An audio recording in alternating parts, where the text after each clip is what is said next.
Gotta love that beat. Shout out to Nick Freeze. Man, Giant, it's the hottest, probably the hottest month of the year, but this weekend is the hottest pay-per-view of the summer. Yes, sir. The WrestleMania of the summer and known as Summerslam. First ever 2-night Summerslam. 2 nights. So we ready to get it going, dive into the preview and the predictions. So with that being said, welcome to episode 42 of S4U Wrestling Podcast. We're creeping on up to that number 50. Creeping on up to that 1 year anniversary a couple months down the road, but we get there when we get there. I am Trell, the OTC, and of course, the right-hand man, the main event himself, ESPN's MVP, John Watson in the building. What's up, John? Shout out to you, Shay. Shout out to 710. Fun night. Nice Saturday. Today, this episode is about to get a little crazy because last week we had Cali connection with the PT jobbers. This week it gets even better because we stay in Cali, but this time we connecting with them boys from the Yay area. Them boys from the Sucio podcast. Yes. Up first, this guy's an OG. We had the pleasure of meeting him live in Wiley Mania in Vegas at WrestleMania earlier this year. Dude is straight pipping. When you see that king tapping on the floor, the bitch has been falling in line. The IWC's Uncle Earl himself, Mr. Sloan. What up, big dog? What? The crazy thing is, I got an Uncle Earl, and he has a cane. And what? Yep. Shout out to Uncle Earl in Austin, Texas.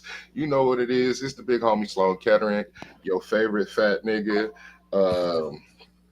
Your favorite, the highest in the room, child support's number one evader. Them ain't my kids, them her kids. Drink water, smoke reefer, wash your ass, mind your business. And they finna come get y'all on food stamps Friday. Either that you end up like Marcus Morris.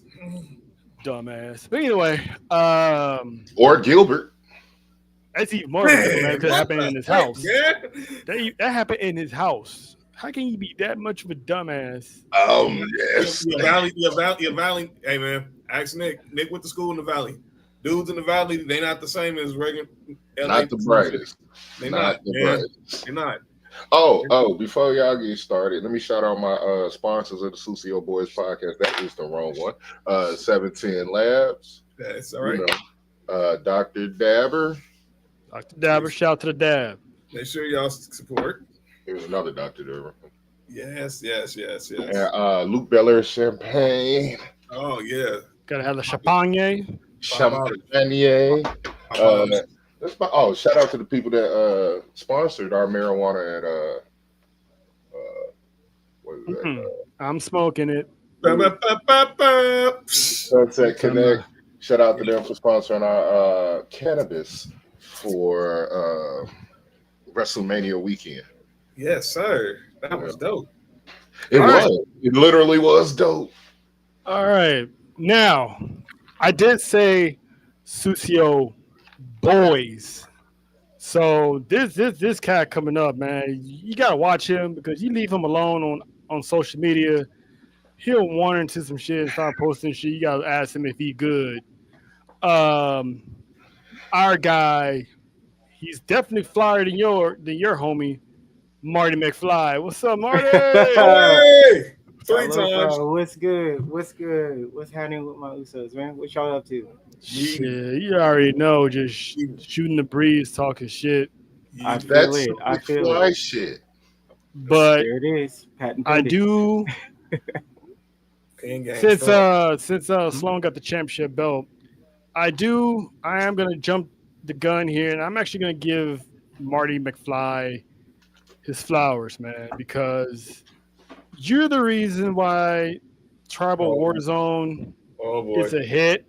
Oh boy! And for the people who don't know why Tribal Warzone is a hit during commercial breaks, this is why. The dollar make a work. Party till I die with my chin up high. Fuck 'em up, fuck 'em back.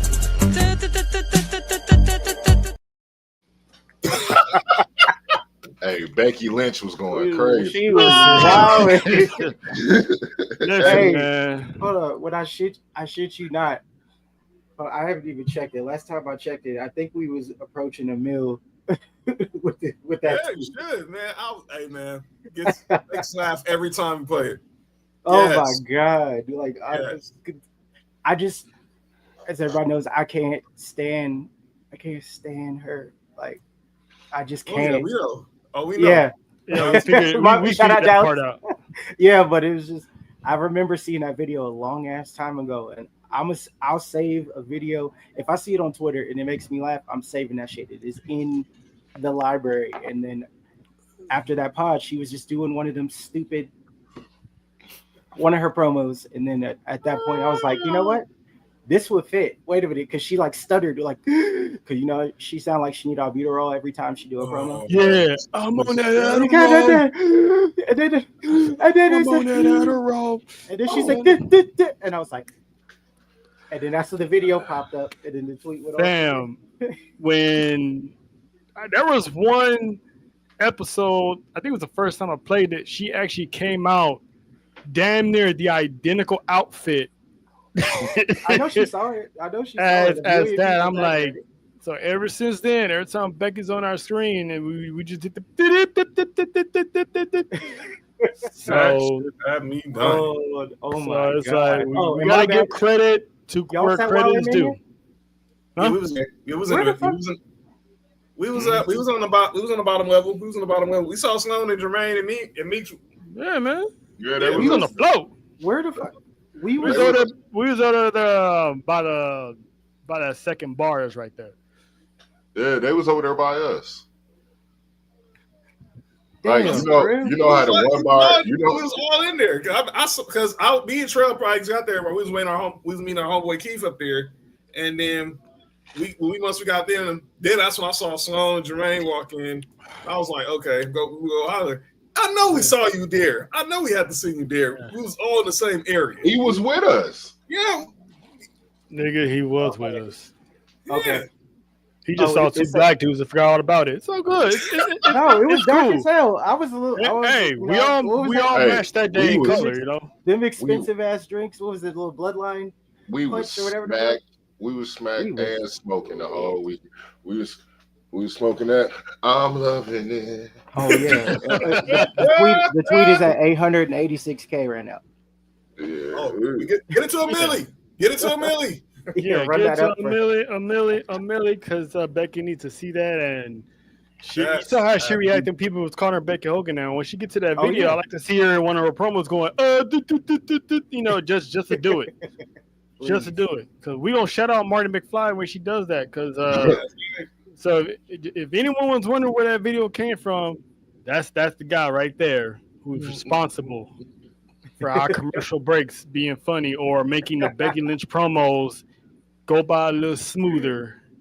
Oh yeah, everybody get your albuterol ready. We'll put you know what I'm saying, when Becky gets on there. And for all my people that got asthma, we need to start a hashtag or something. Hashtag like exactly. Oh, damn. You know what I'm saying? If you started when Becky come out, she getting the baby D.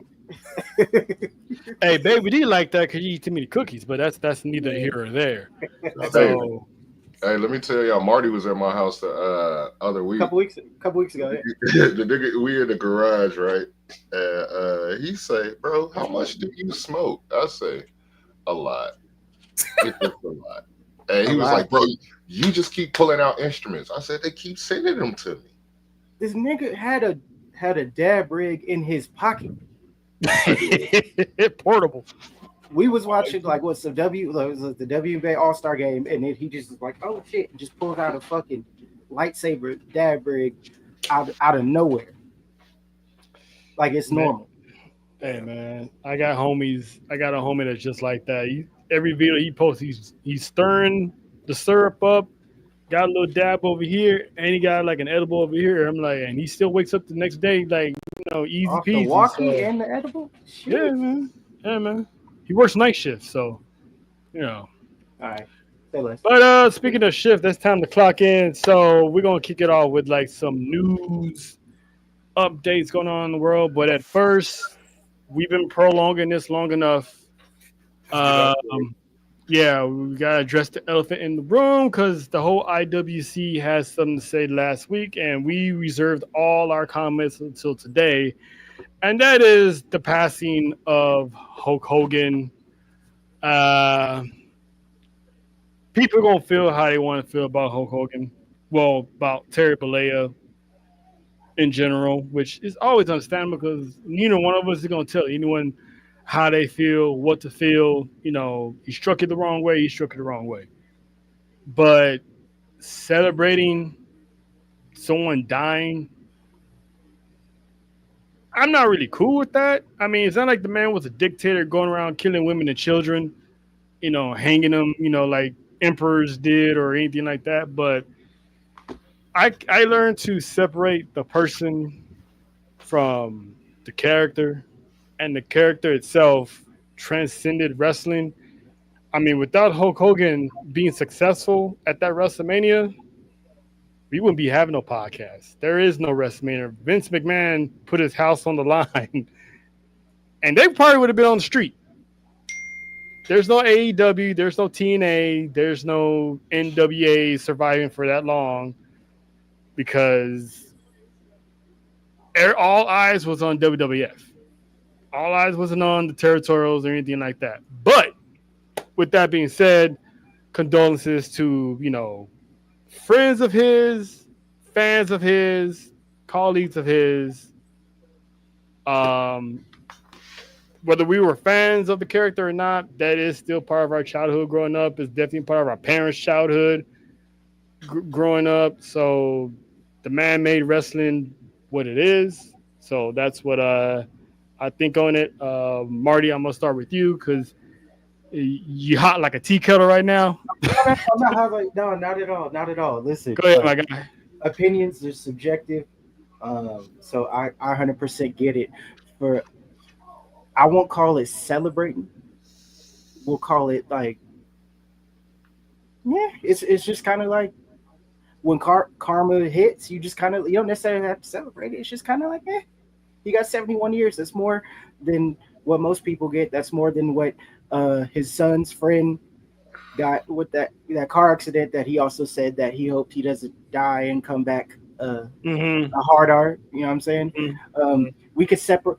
For me, separating the person Terry Bollea as a person goes without being said. Fuck him. Fuck the horse he rode in on.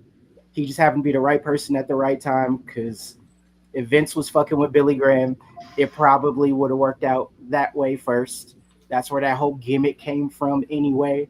Being the right person at the right place at the right time, like that's good. Like that's luck, and it did help magnify the business, but for all intents and purposes, Voldemort is the one that made Terry who Terry was, because it wasn't his in-ring work. It wasn't. It was especially because, you know, like on Superstars or whatever, he wrestled like 4 or 5 times a year. So of course you could keep that going, and you knew that he was going over, and that wasn't when he was fucking people over in the background, ruining the union.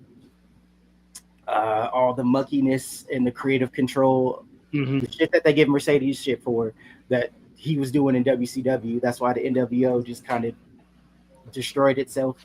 With the end of the company. Everybody knows the history, and everybody knows the shit that he said. For me, it's fuck Hulk Hogan, fuck Terry Bollea, because I've never. Like I was born in '88, so I was towards the end of the East Hulkamania, but I lived through the 90s of it, and no, I've never been a Hulk Hogan guy. Never. Me neither. Never seen why it was such a big fucking thing, and you knew it wasn't all that great, because when you went jump ship to WCW, was it 94, 95 when that happened? It wouldn't really hit neither. That's why they had to pivot to the NWO, because Sting said no. After Sting said no, then they had to pivot to the NWO shit. Like, niggas knew it was tired in 95. Like, especially, you know, when he stopped taking his vitamins, you know, saying his prayers, and you know what I'm saying, keep your wife away. Macho Man was right. I want to say that now. Macho Man was right. And the Sheik. Sheik too. Macho Man was right. I was upset when Hogan died. Honestly, I was upset when Hogan died because Macho Man isn't here to tweet. Because Sheik wasn't here to tweet. When I tell you that I would have called out thick work just to be able to read the timeline, just to fucking see it. So I don't know. Maybe we're all imperfect people. I wasn't like hoping for the nigga's death because there were people that really were like. I knew it was gonna happen. Oh no. It's like you knew it was gonna happen. Like, you know what I'm saying? The wheels is gonna fall off. All them vitamins is gonna catch up to. Hey, hold on. Faith, don't do that. Them Flintstone vitamins, them Flintstone chewable vitamins were the stuff. We don't do this. The Flintstones ones. The Flintstone vitamins, they tasted like chalk, but they was good. They did taste like chalk. I'm a Flintstones kid. Forever. Yeah, don't do that. Real niggas know. But yeah, I wasn't celebrating, but like I wasn't like it wasn't bad news either. If y'all believe, like, if you're religious, you believe in heaven, because he's going there for sure. But whatever. It's like, you got the heaven where you got to look up through the glass. Him and Warrior, because he was a piece of shit too. Fuck him. Yeah, I said it. Fuck him. And then whenever the other orange dude gets there, I'm just saying they're gonna have like a whole party. Like, you thought the Epstein parties on the Earth was great? Like, what's crazy? Wait till they get down to the lower room. Unsanctioned. Diddy will probably show up there too. I'm just saying in general. But to those that are going to be in my mentions right now, I'm going to tell you straight up. You can tell me how great he was for the business. Yes, I respect what he did for the business, being the right person at the right place at the right time. That's all I'm saying. But other than that, I'm cool. Other than that, it's like, yeah, cool. You know what? The CB did amazing shit in the ring, but we all knew how that happened too. But if you look at anybody try to say something nice about the wrestler, because like you said, we're separating the wrestler from the person. If you're talking about CB, the other CB, talking about, you know what I'm talking about. If you're talking about him and you say anything about like a match, you do anything and niggas will be in your mentions, in your inbox, sending death threats. Like, you can't separate that divide. I've already seen it. Oh, we can say Benoit around here. Oh yeah, okay, for sure. So it's like, you know what I'm saying? I don't want to blow up nobody's spot. Just you good. You good. Yeah. Good. But I'm just saying, like, when you talk about a Benoit match, everybody will get in your shit about it. He did this, say blah blah blah. So we can't separate it there. And he was actually a good wrestler. He was. We can't separate it there, but we can separate it for him. Listen, I separated for him for Benoit too. Oh yeah, because you're a sensible person, but most people can't do that. Yeah. You know what I'm saying? It's to the point to where his son can't even chase his dream because of the too much like literally mirror image. Mirror image. Because racism isn't bad when it comes to the Negro. Say it. Yeah, point there. Yeah, you know what I'm saying? You definitely got a point. It's just you, if y'all want to. Ooh, yeah, Hogan, this, like, we appreciate what you did. I appreciate what a lot of people did and what a lot of people did for you to make you look good so you could get up there and tell everybody what you did, brother, and how you did this and blah, blah, blah, blah, blah. It takes a fucking village. For him, it took a village, an arena, a planet, like 2 countries, and a whole neighborhood block. But whatever. Great, thank you for what you did, for how you contributed to the business. But fuck you. If he was here, fuck you in death, fuck you. Like, I didn't wish for the nigga to be dead. Ain't nobody put out a hit. It happened naturally. So, with that being said, naturally, you know what I'm saying? The universe. The universe. You know what up, Candace? What up, Candace? But yeah, fuck. Oh, snap. What's up, Candace? Welcome to Sports View Wrestling. Finally took you like almost a year to get here, but welcome. For sure. I'm sure Sloan will be able to niggify this a lot more than I can. I will. God. I was trying to be PC, but yeah, as much as I could. But anyways, fuck Hulk Hogan. Get in my mentions. I don't fucking care. He's a piece of shit living. He's a piece of shit dead. If I can talk about how great he was for the business, I can also talk about fuck him. Mm-hmm. Fuck him. No. Fuck Nick. Fuck Nick. Fuck everybody but Brooke. Yeah, shout to Brooke. who I just found out she like took herself out the will 2 years ago because even she saw. I'm gonna talk about that. We're gonna talk about that at the end of the show. Oh my god! About the end of the show. Everybody but bro. Fuck everybody but bro. Talk about that in the show. Yeah, Sloan, go ahead, man. Go ahead, Sloan. All right, first time listener, first time caller. Just want to let you guys know, fuck that nigga, man. Like, honestly, I barbecued while playing R. Kelly and P. Diddy in the background.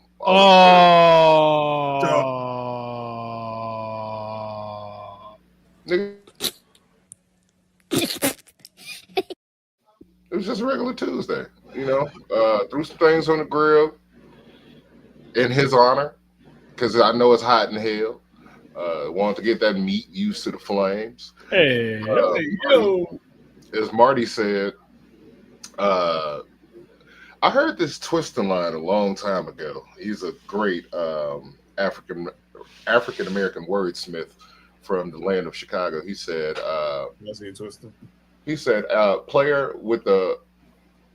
at the right place at the right time with the right line, you can get a lifetime contract. Where your mind at?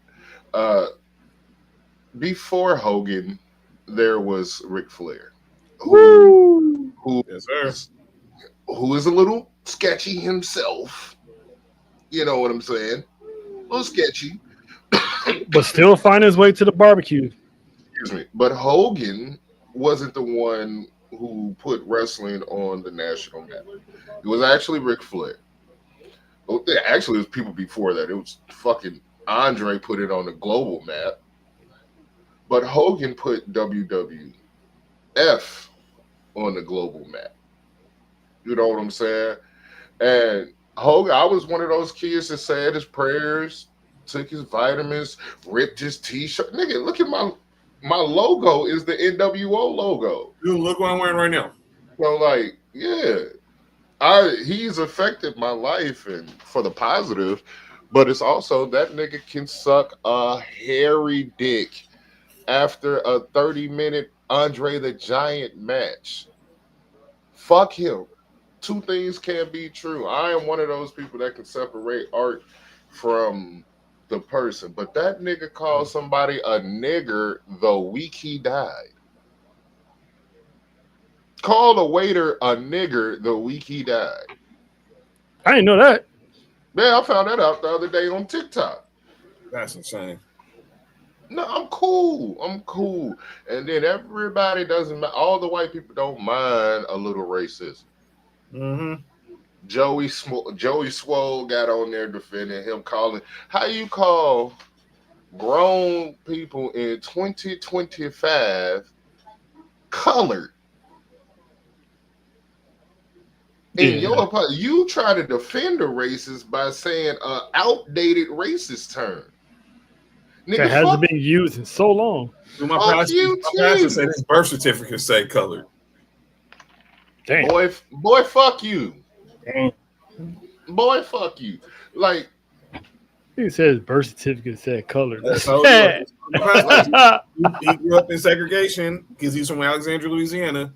Jim Crow. He's so old that his birth certificate literally says color. If he was to show me his birth certificate right now, it wouldn't say black, it wouldn't say Afro-American, it would say colored because he grew up in the time of segregation. Jim Crow era. And Alexandria, Louisiana. All right, Nova, I see you feeling better. I'm keeping it a band as much as I can. I loved Hulk Hogan as a kid, but you live long enough if you're the hero, you're gonna live long enough to be the villain. Yep. Amen. And he the villain. And I don't like that people don't get upset about how people choose to celebrate disrespect. You can't dictate how people react to disrespect. Mm-hmm. So, like, if you want to be like, oh, he did this from my childhood, cool, that was your childhood. And I'm not a child anymore, bitch. I'm 40. Hear that? Same here. I'm a man. Remember what dude said? I'm a man. Shout out the coach. So, like, hey, dog, if in the last 10 to 15 years, if all the shit you've been doing is talking about my daughter can't date a nigga, unless she date one that's 8 feet tall, that way we can make money off the nigga. I wouldn't want what did he say about the little boy that Oh, died? that his son killed, or Yeah. I wish he he ruined his life. I wish he come back as a nigger. But then wasn't it a year ago doing the Real American Beer? Actually, That was earlier this year. No, it was July 25th, 2024, when he threw the black girl off the boat for being black when they was doing it, when they was doing I heard about that. Yeah. Doing the shit. The promotion for real American Beer. So, bro, I don't want to hear that shit. I don't want to hear that shit. Your whole thing, you wanted to be black so bad. You took Voodoo Child. You wanted Jimmy. You walked to the ring with the nigga swag. Everybody in your group admitted to taking nigga shit. Admitted to taking black nigga shit. Big Sexy. His whole swag is I'm a black man. You made that shit cool though. I'm not gonna hold you. Oh no, Kevin Nash forever invited you to the cookout. He's not.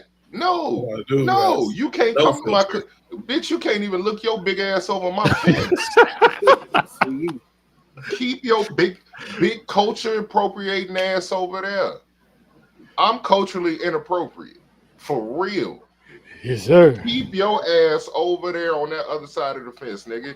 Fuck you. Fuck him. Fuck Linda, fuck Nick, and Brooke getting beat down by a nigga. You know she getting folded up by a nigga right now out in LA just to spite her daddy. Mm-hmm.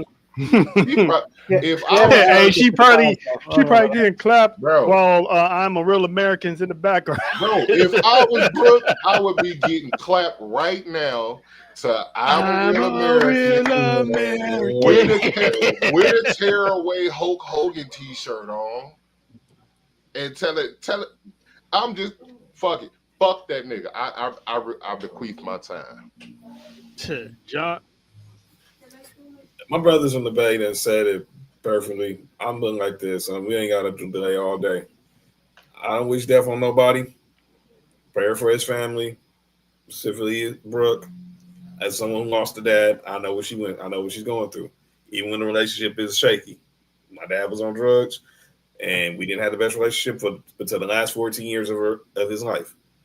But I do glad that she did find some peace in the last couple of years with her dad, that she can go on and live her life. What Hulk Hogan did for wrestling, great. I had an alarm clock.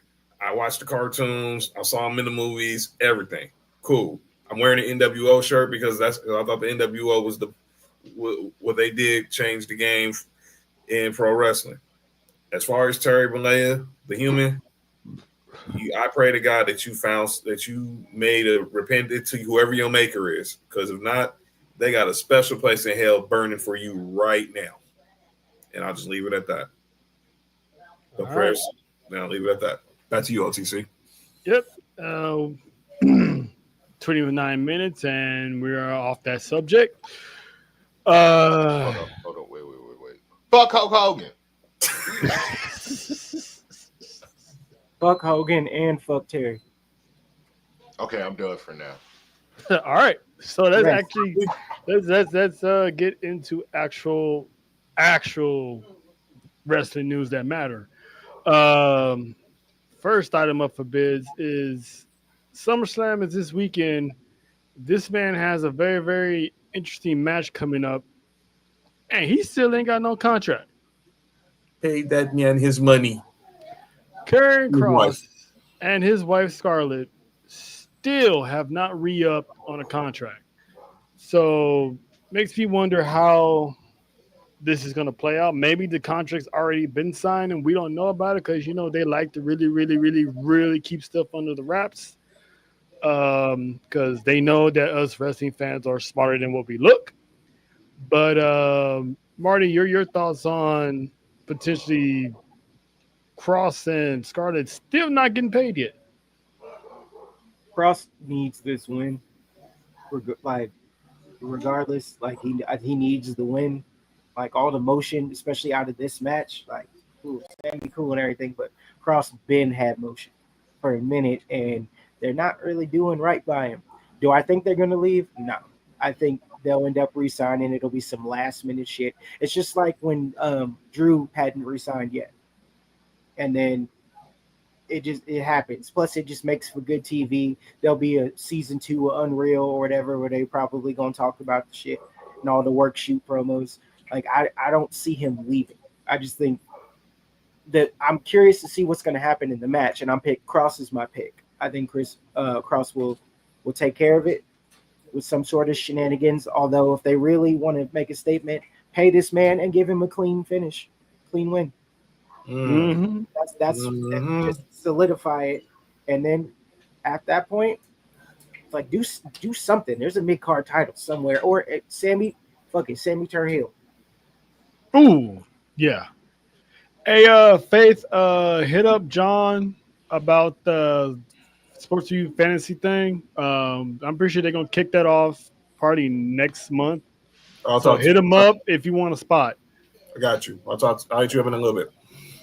But yeah, Mike D, Messer from the 313 in the house. Shout out. So, John, your thoughts on Karrion Kross not getting his money yet? I think I told you this the other day. I compared this to what the Cowboys are doing with Micah Parsons. The same thing they did last year with Dak Prescott and CeeDee Lamb. They're gonna wait till the 11th hour, like Marty just said. They know the drama that this is bringing, because everybody knows how over Kross. You definitely, because you've been day one with Kross as long as I've known you. Yeah, so, to the point that he follows us now. Shout out to Kross. So they're going to drag this out. I think he beats Sammy, and I think he's going to make sure Sammy says what he says at SummerSlam. And I think by the time we get to Paris, because that's the last pre-PLE before September, I think by that weekend or that weekend before, we're going to get reports that pen to paper and him and Scarlett are signed up, and then we're going to go and then we see where we go from there. But I think they're definitely pulling the Jerry Jones and dragging this out just because they know they can. Yeah, because that's a bad move. This man's top 5 in merch sales and all this stuff just to let him walk out the door. Yeah, I'm pretty sure they'll have it signed. Sloan, your thoughts on this guy not getting his paper? Him and the missus. It might end up being an R-Truth situation. I can see that too. Where they let him go and then they let him go, but bring him back in a couple of weeks. Bring him back in a couple of weeks with a new contract. I would prefer that him and Dom be feuding right now for the Intercontinental Championship instead of Dom and AJ, because I have a whole nother plan for AJ. Mm-hmm. And AJ loses this weekend. In my head, he loses, but he goes and saves TNA. Ooh. You have him lose, and then he goes into that spiral where I gotta go take some time for myself. I'm gonna go down the I'm gonna go back to my roots. And where's his roots? TNA. Who has the TNA World Heavyweight Championship? Trick Willie. Here's Trick Williams on NXT. Where is NXT? In Orlando. Orlando's not that far from Augusta. I mean, where's he from? Augusta, not Augusta. He's from Augusta, Georgia. No, he live in Gainesville, Georgia. Gainesville, that's right. Gainesville. It's a 5-hour drive from Gainesville 7-hour drive from Gainesville to Orlando, because it's a 5-hour drive from Gainesville to Gainesville, from Gainesville, Georgia to Gainesville, Florida. I know that because I lived in Gainesville, Florida for 6 years. It's an easy drive. You can go down there and save TNA, bring the belt back, and then you can have somebody from TNA take it from them, either Joe Hendry or whatever person they want coming up. But Joe Hendry is out of there too. I don't even know why I said Joe. Just get to Santana. He there for I think Santana's going to beat him at Mount Florida. But I'm sorry for taking us off thought. But I'm not. I just feel that AJ has a different line for him. As for Karrion Kross, I was not a Karrion Kross fan. All I can think of is when Vince made him a cuck. Oh yeah, my God! Like I didn't know anything about Karrion Kross from TNA and other companies. All I just knew NXT run. I saw his first NXT run, nice, and it was nice. I did not like him. I did not like him beating the shit out of Keith Lee.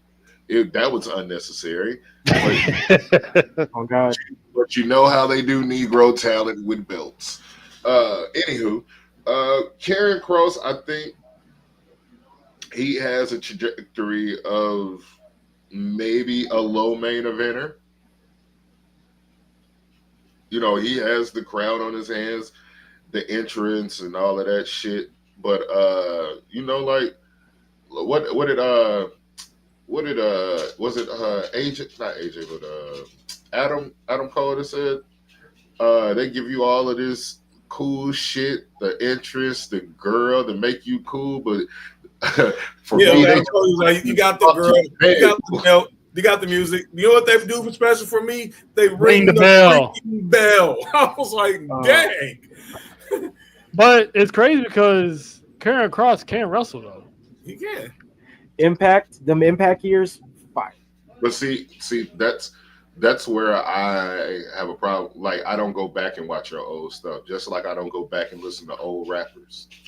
Like, if you be like, Tyler the Creator, if you like his new album, go back and listen to his old stuff. No, I won't go back and listen to your stuff from 10, 15 years ago because you're in a different mind state from 10, 15 years ago. And I'm in a whole different mind state from 10, 15 years ago. So I don't think that I will mesh well with me now with that music then and me now with how I like wrestling now. And I go back and enjoy his work and then come back and see him like this. Then I just be like, hey, fuck it, burn WWE down.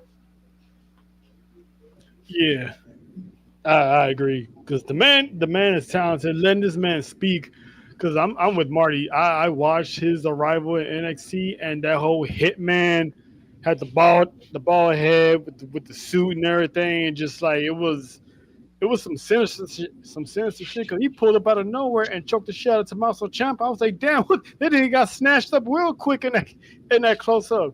I'm like, what the hell is going on? And his run was dope.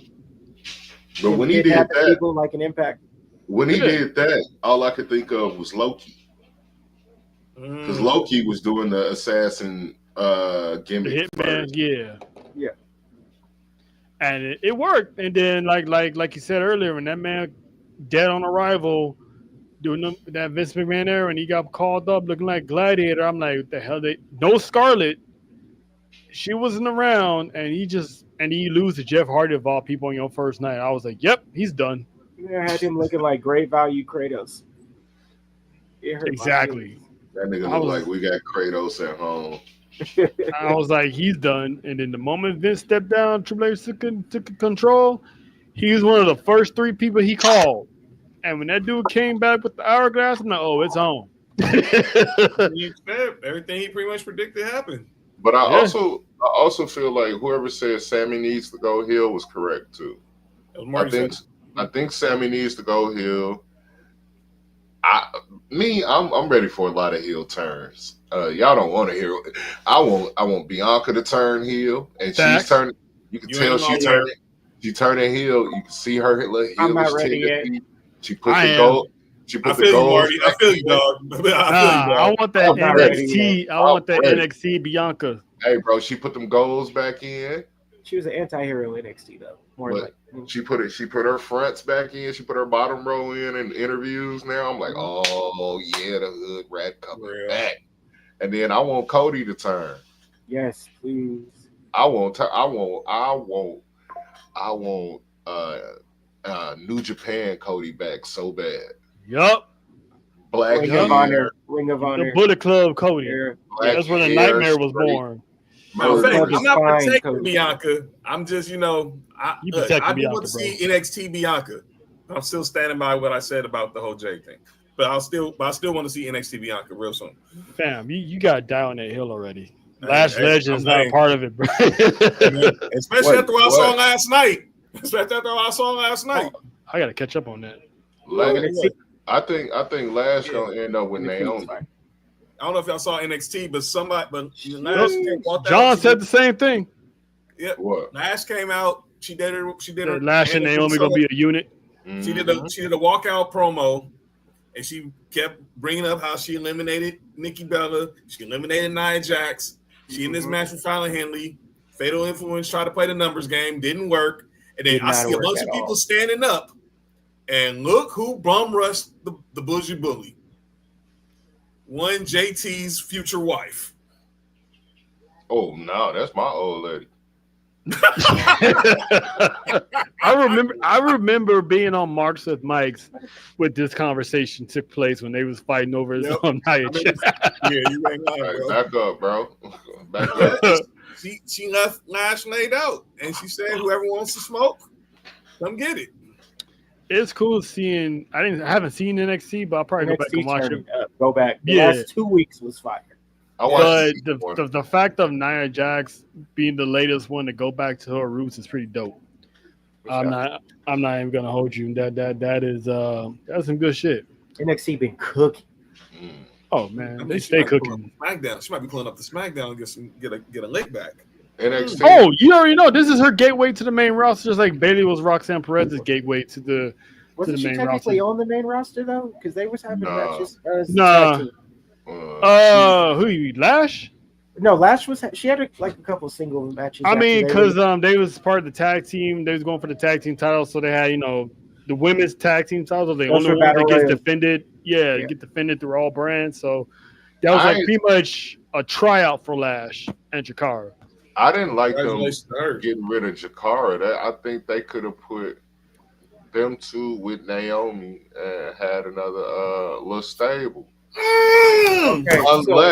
Unless you gonna do what I've been saying for the last 5 years. Please kick off the female bloodline. Oh, we all been saying that. You have enough people. And look, a bloodline member already has the championship in Naomi. They just gotta call it something else. It'd be too on the nose. You can't call it nothing. What you gonna call it? They are the women bloodline, the women of the bloodline. They are. You got Naomi. You got we was just arguing about it. Nia. That's two right there. Bringing the Tonga twins. You can bring in the Tonga twins. That's 4, and then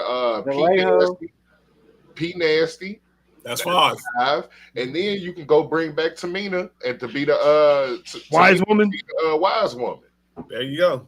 Boom. Yeah.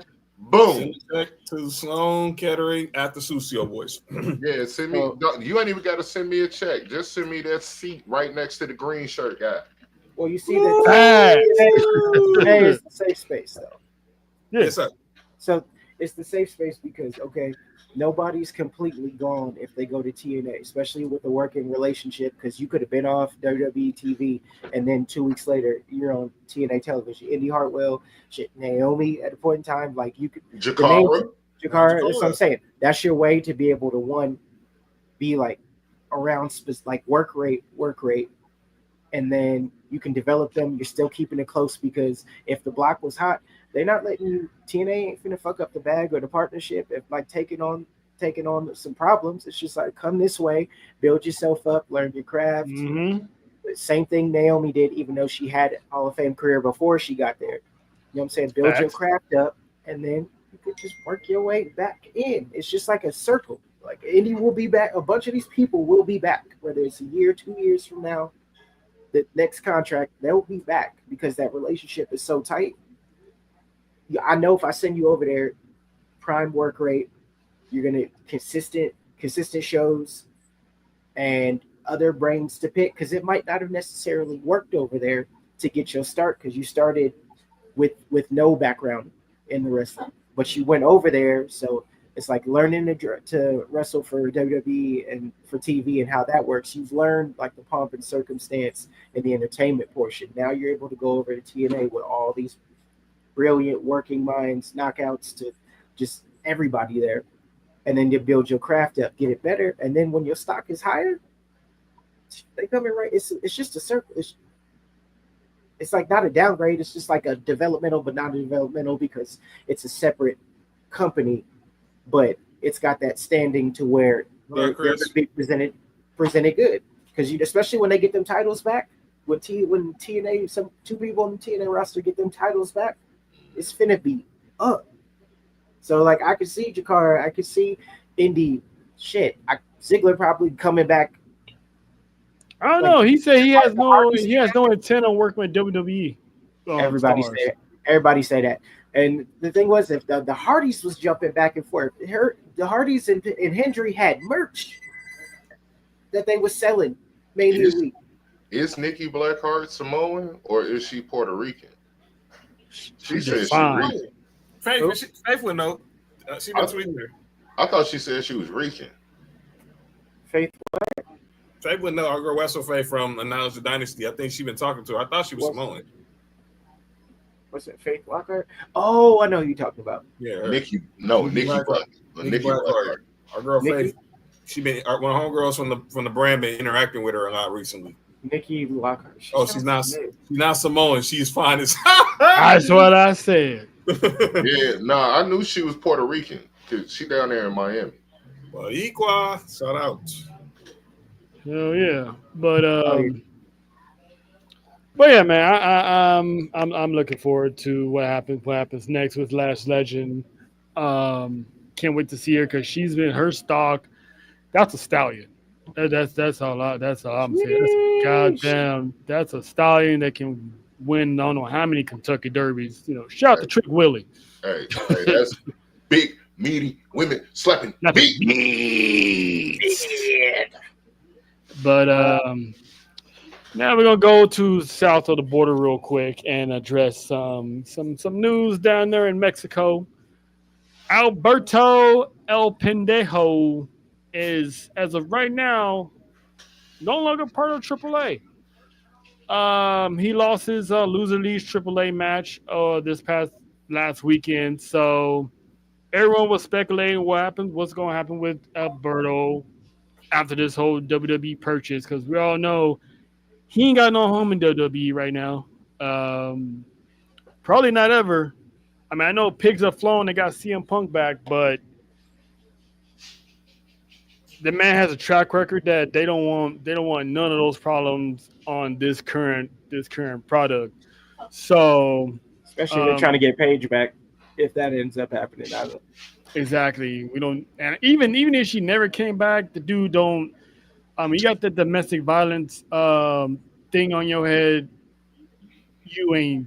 They don't play by that domestic violence stuff because a lot of female fans, a lot of female workers, a lot of females that watch the product. Fucking up the bag. Them words would definitely be heard loud and clear about WWE if they brought that man back. 40% of their 40% of the buying market in the WWE are women. Amen. Mm-hmm. Exactly. And guess who is not the other 60%? Men. Talk about it. Kids. Women. Rich Swann will be back before that nigga will be. Hey, Rich Swann will never see the life in WWE. That's what I'm saying. I think Rich Swann would be back before Del Rio. I was living in Gainesville when he got arrested in Gainesville. Dang. It was all over the news and paper. WWE superstar Rich. I think he was the cruiserweight champion too. Yeah, he was cruiserweight. He was, man. Bro, they popped him so quick for domestic violence in Florida. Do you know how racist Gainesville, Florida is? I bet. Yeah. I'm a Tennessee fan, so I know I'm a Tennessee fan. Oh, brother, Gainesville, Florida, so goddamn racist. This is how racist Gainesville, Florida is. It's 2025. Niggas ain't figured out that they can move west of the train tracks.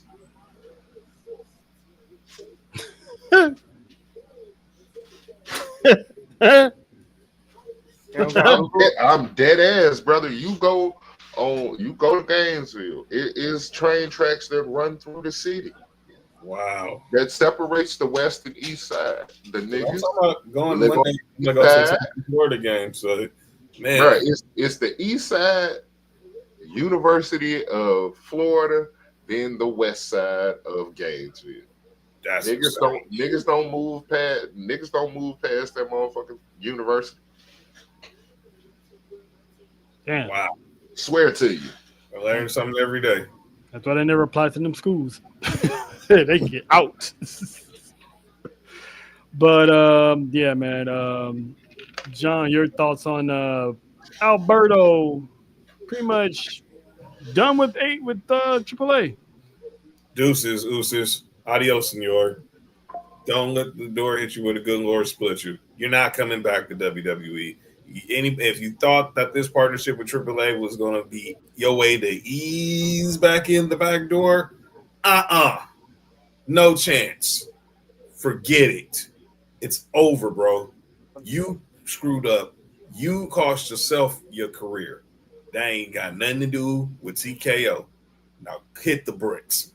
Dude was a 2-time WWE champion. United States champion, one of the biggest Royal Rumbles ever created, and he won that. The man had a push. Money in the bank. You'd be forgetting about that Royal Rumble. I forgot about it till you said so. But what if it was part of the deal to get rid of him? What if it's irony? I was just watching Santino last night. Watching Santino on he still NXT. Got it. He still got it. It makes me think about that Royal Rumble. I wasn't ready. What is Vince McMahon's theme music? No chance in hell. Ooh, thank you, class. Thank you, class. I bequeath my time. And the man had the push of a lifetime. Mexican wrestler becomes, I'm not gonna say face of the company, but he was winning gold. He was winning championships. And it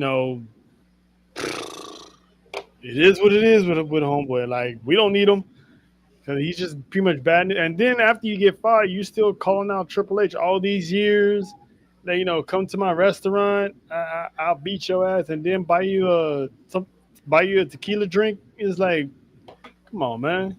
At least Punk just ran down the company. He didn't say anything about whooping somebody's ass, but some people never learn from their mistakes. So the moment they purchased AAA, he was a champion. So it was like, I think he was already suspended by AAA anyway, if I'm not mistaken. So it was already clear that anyone nothing to do with him. But best of luck to you. That's another one that sooner or later, karma, what goes around comes around. That's for sure. So, but we got one more piece of news regarding AAA, and this one is going to be near and dear to somebody's heart out there that's watching. Between SummerSlam, actually, let's rewind. This past weekend, a certain someone from WWE made a trip down south of the border and got himself a title match, and that is one Dominic Mysterio, who attacked Vikingo, whooped his ass to a standing ovation, might I add you. The moment he took off his mask, the people went like, that pop was crazy. Bananas to the fact that Dominic could even hide his smile. That's how big it was. The same thing that happened at Mania. Yeah, we was all cheering. He nigga ran back to the ring. He was like, man, okay, Evan, man. So with that being said, this man got himself booked into a fatal four-way match for the AAA championship at Triple Mania between SummerSlam and Paris. He's going to take on Vikingo, Dragon Lee, and Venti Americano because he got a little taller, so that cup got a little bigger. So he went from Grande to Venti. So Germanicano? He's the European Venti Americano like I said, in a fatal 4-way, this man, if he gets past AJ Styles, which I expect he probably will be, this man has a chance to walk into Paris, Intercontinental Champion, and AAA World Heavyweight Champion. Marty, what is the significance of this potential man walking around as double champion, even though the title probably won't be shown on WWE television, but they will acknowledge it. Up? Really? Jermaine, that's fair. Well, first, real quick, a gripe. TKO, y'all bought AAA. Y'all can't get them no new belts. I mean, AAA still controls the belts, I'm assuming. So okay, we somebody hit Conan up. Hit somebody up, and then just have a conversation. Let's just have a conversation. It'll still look that just. He said we could just like they found him out a cereal box. Oh, you know what I'm saying? Funny. Or you ever buy the $130 belts that you be seeing on like Temu, or like, it's no disrespect, AAA. I fuck with AAA. Like, I watch Mania. It's like I'm all for it. I'm just saying y'all got the check. Y'all could upgrade just a little bit. That's just me. Aesthetically, it bothers me. So I don't blame him for not wanting to bring that on TV. That being said, him winning the championship, I guess it just kind of be like another variation of what they're doing with TNA. It's just WWE talent taking a title, and then the internet complains that they're burying people and blah, blah, blah. Which they're not. And then later on down the line, they get their lick back on a grander scale, and then everybody eats. Him winning that championship also adds more gold to the Judgment Day. Because I mean, we'll talk about that match later. I'm a little nervous on where that's gonna go. But if not, if they, you know what I'm saying, that's more gold in the Judgment Day. And then if whoever he takes the L2 for the Intercontinental Championship, he could still have that. Like, I just adds more to Dominic's character to make him more of like an arrogant little dickhead. Yeah, bro, they finna kick Dom and Liv out the Judgment Day. Hey, ain't Finn Balor's wife an employee of AAA? Yeah, she is. She's all right, go ahead. All right, go ahead, John. I just want to throw that out there. Go ahead, John. She's the Kathy Kelly of AAA, the Jackie Redmond of AAA. Shout out to you, Vero. Damn all that. When they gonna bring La Idera? When they gonna bring the big booty Latinas over? That goddamn. It's not PG. Hey, man, look for him in NXT, hopefully. So he was at Worlds Collide because they be having triple yams. Them conchas was out, man. Yes, they was out at Worlds Collide. We was at the forum and we was like, Lord have mercy. God bless, man. Viva la Mexico. But on the Dom, they was at All In too. Oh, I bet they were all in. Oh, I bet. Shout out to Texas. But Dom, he's the right person for this spot. And as much as he tries to be the heel, he's over as hell. I mean, I ain't gonna deny it. There, and that's why I said it. But I'm like, I ain't gonna deny it. Him. This match is gonna cook. Similarly with him and Vikingo alone sells the marquee. Now, Dragon Lee gonna go off too. Oh yeah, right. Dragon Lee and getting Dragon Lee back in Mexico, he's gonna be feeling like, you know what, I gotta remind people who I am. And then you throw in El Grande Amerikaiser in there. But for Dom, bringing that belt back to the Judgment Day would be something crazy. His dad never brought a AAA title to WCW. You bringing a AAA title to WWE before your 30s? Come on. And it's going to be on WWE's YouTube channel, so it is going to be up. Oh, yeah. Definitely. Because I can see it now. And it's going to be, like you said, it's going to have some ramifications in that Judgment Day, because everything was sitting pretty, but then because they dialed it back, but now it seems like they're back. They back on that bullshit. Like, now they back to, Roxanne doing this, Finn Balor's pulling strings again, and there's been rumors of Liv possibly showing up sooner rather than later. So now she better. Yeah, she better be there this weekend. She supposed to be like the mayor. She supposed to be pretty much the mayor this weekend. Hey, look. Roxanne finna be popping P for chicken nuggets and a Nintendo Switch too. Hey, when she gave Dominic the PSP, I was like, "Is that what I think that is?" Yeah, the Switch. Nigga, she grew up from PSP to a Switch. I'm like, I see what you're doing. She brought that nigga chicken nuggies, and then brought him from the grocery store, bro. There wasn't even real nuggets. Then she in the clubhouse holding on to the Dino Nuggies, which, by the way, was given to them by our very own Vanessa. She personally gave them Dino Nuggies, so she felt a certain way on Monday when Roxanne was holding them, and she loves Roxanne. Bro, let me tell you something. Dom is the player of WWE. Yeah, he keep going up. He went from Liv. I mean, he went from Rhea to Liv. Now Roxanne trying to smash, bro. With his own wife in between all that. Michael B. Jordan. With his own wife in the middle of all that. Right. And got married in between all of that. Bro, stop it.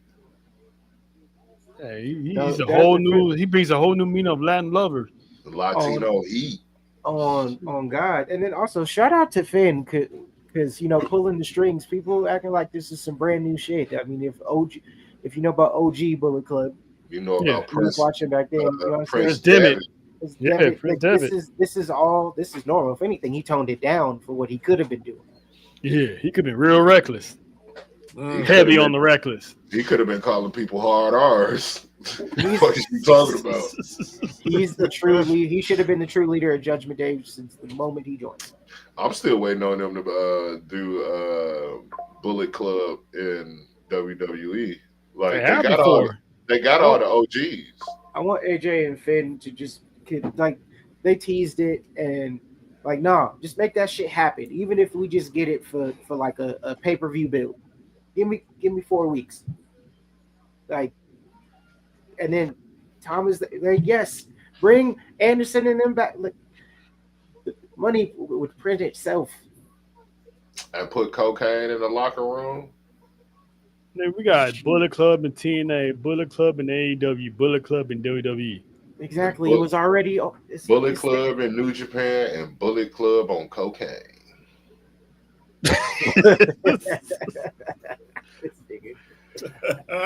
Shit, part of the bloodline is Bullet Club. You might as well just call them Bullet Club bloodline. You got 3 motherfucking Tongans. That's what MFT stand for. Niggas don't know what MFT stand for. Motherfucking Tongans. Yep. Shout out to my Tongans. You want to say Big T's love you. I ain't never until I saw Huckaleo. I was like, I ain't never seen him. I'm from LA and they got a bunch of Tongans over in Carson. I never came across a 7 foot. I never came across or in the IE for sure. It's definitely that's what a lot of my folks. Shout out to my homies in the IE. Hey, but I'm telling you like that, it's a bunch of them out here in the Bay. It's some big ass Tongans out here. And motherfucker walked up on me at the goddamn sandwich shop. I said, "Hey, bro, you're a little too close. I might have to put 2 in you. Back up." I'm in Utah. It's you know what I'm saying? It's Samoan onions. You in Utah? Yeah. Stay safe, my brother. Try. That's all I'm gonna say. If you know, you know. Speaking of if you know, you know, we talked about unfortunately we had talked about Hogan earlier, but I say that to say this because the man that brought him to the forefront was back in the news today. Well, not today because it happened literally, I think, like the same day he died. Vince McMahon was a little bit of a speed demon last week and was in a very, very serious car accident that actually his car and another 2 set of cars, so pretty much 3 cars got totaled. All of them got towed. Luckily, everyone was wearing a seatbelt. So apparently this man was going about 80 to 90 miles per hour, and he was a little too close to somebody else, tried to swerve out the way and hit the lady's car. Luckily, the lady didn't suffer, serious injury because it could have been worse for her. Nigga, she up. She getting a new car, a new house. Real. Like, who hit me? McMahon. Vince. The one that owned the one that's in trouble right now for some other that Vince dude hit my car, bro. If you want, like, yeah. So it's like this is one of the reasons why I say when you get a certain age, it should be a legal requirement to retake the driving test. facts. Because Or why just are don't drive. these senior citizens driving and why are they driving 80 to 90 miles per hour? Hey, hold on. My mother-in-law is a senior citizen, and she can drive. She can drive. Exceptions to every rule. She can drive. I mean, I didn't say they shouldn't be allowed to drive. I'm saying they should be required to retake the test. She gonna pass. Hey, if she passed, cool. That's all. That's all it is. If you pass, cool. If you don't, well, you better get someone to take care of you and drive. Now, my mama, on the other hand, and that woman called me every day, baby, I want a car. Shit, I can buy, baby, I'm finna buy you whatever car you want. What car you want?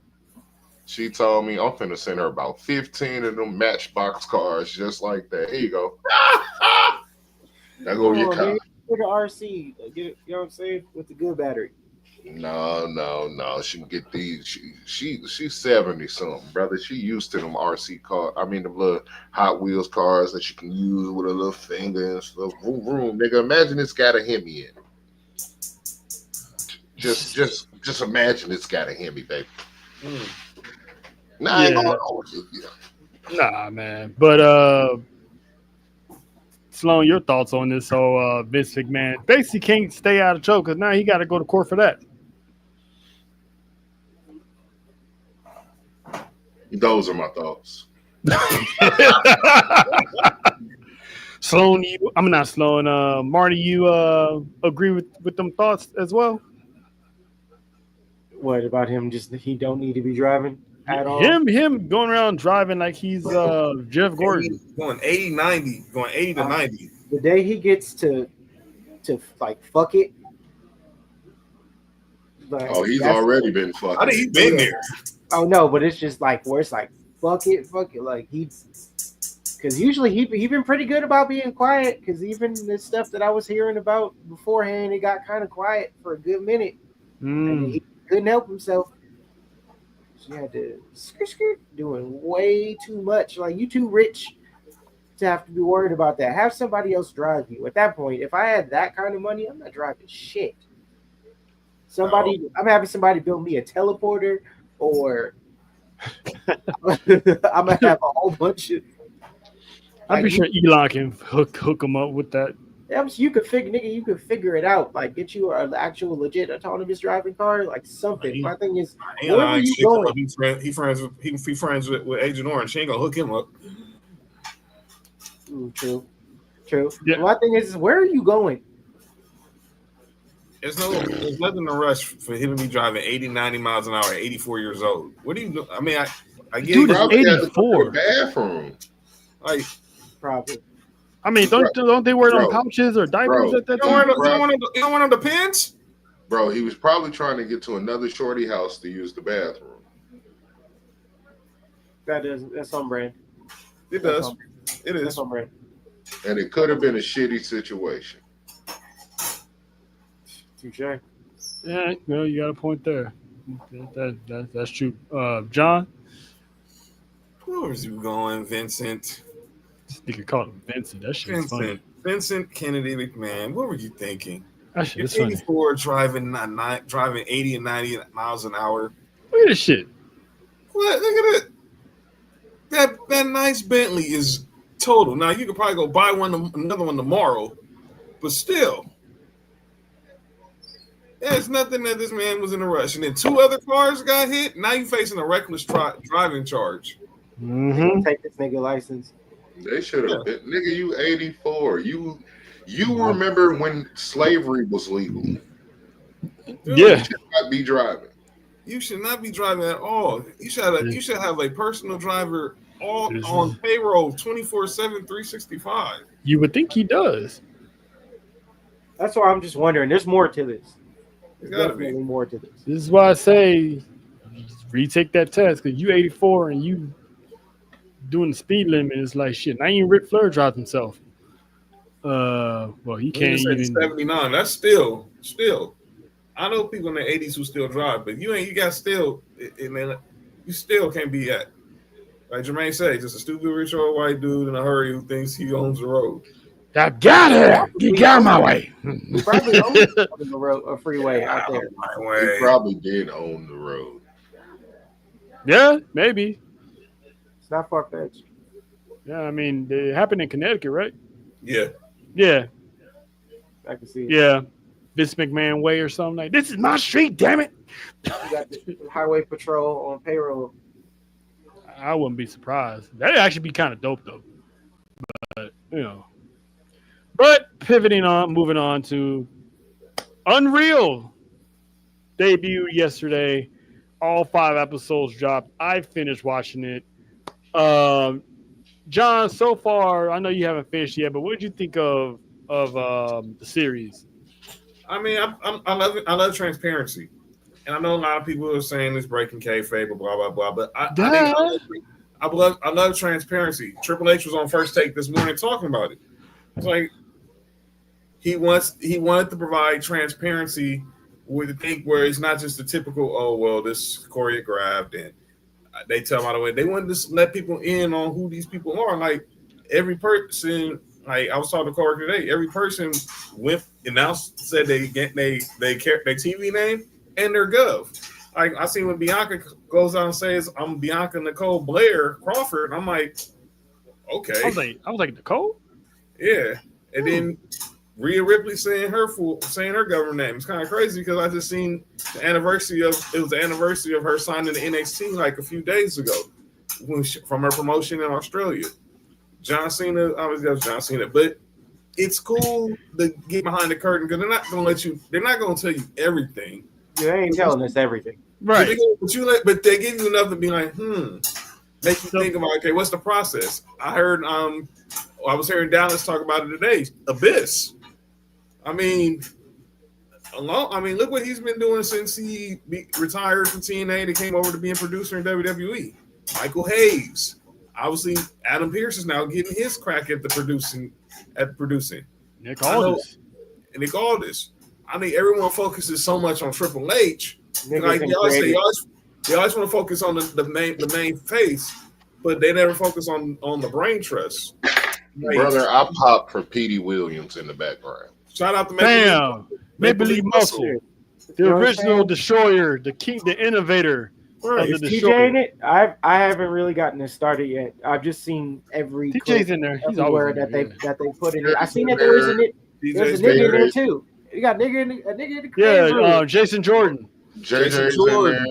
Shane Hill, Sean Davari. They're all if I find out that Jason Jordan has something to do with Bronson Reed stealing Roman shoes. Only a nigga. That is a nigga move. Only niggas. I hate to break your heart, big bro. It was Michael Hayes and Adam Pearce. Michael Hayes is a nigga. It was Michael Hayes. He been around enough niggas to understand. Stealing a nigga Jordans? Oh, nigga, I would have stole them too. Them ain't. I think them look like 5. Yeah, the Spiz Nikes. Those I think the Spike Lee the Spiz Nikes. The Spiz Nikes. I got some Spiz Nikes in there. I got some Spiz Nikes in my room. My theory on that is Bronson walked up to Roman and said, "Hey, I know you got to deal with some kicks. You think you can get me a pair?" He said, "What size are you?" This size. Oh, me too.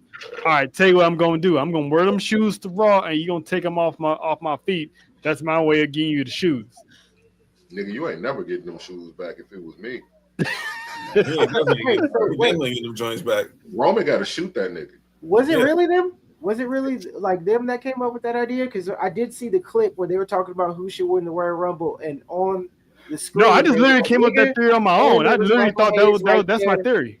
I was wondering who that nigga is. They said that what I read was Michael Hayes and Adam Pearce produced that segment. Okay, did they say who the nigga was in the show? Because I was just happy, like not Jason, like Jason Jordan, obviously, but I'm like, there was another nigga in creative. Oh, you talking about the light skinned dude? No, dark skinned dude. He was on. Oh, he not in creative. He run the show. He's a timer. The dude that was sitting right next to Stephanie. No, he was on. Dude. No, he was on the. He might have. I didn't watch any episodes. I just seen the clip when they were talking about who should win. Yeah, and he was on the screen. Him and Michael Hayes apparently weren't there. Yeah, he be the dude that he Tripp's right hand man. Mm-hmm.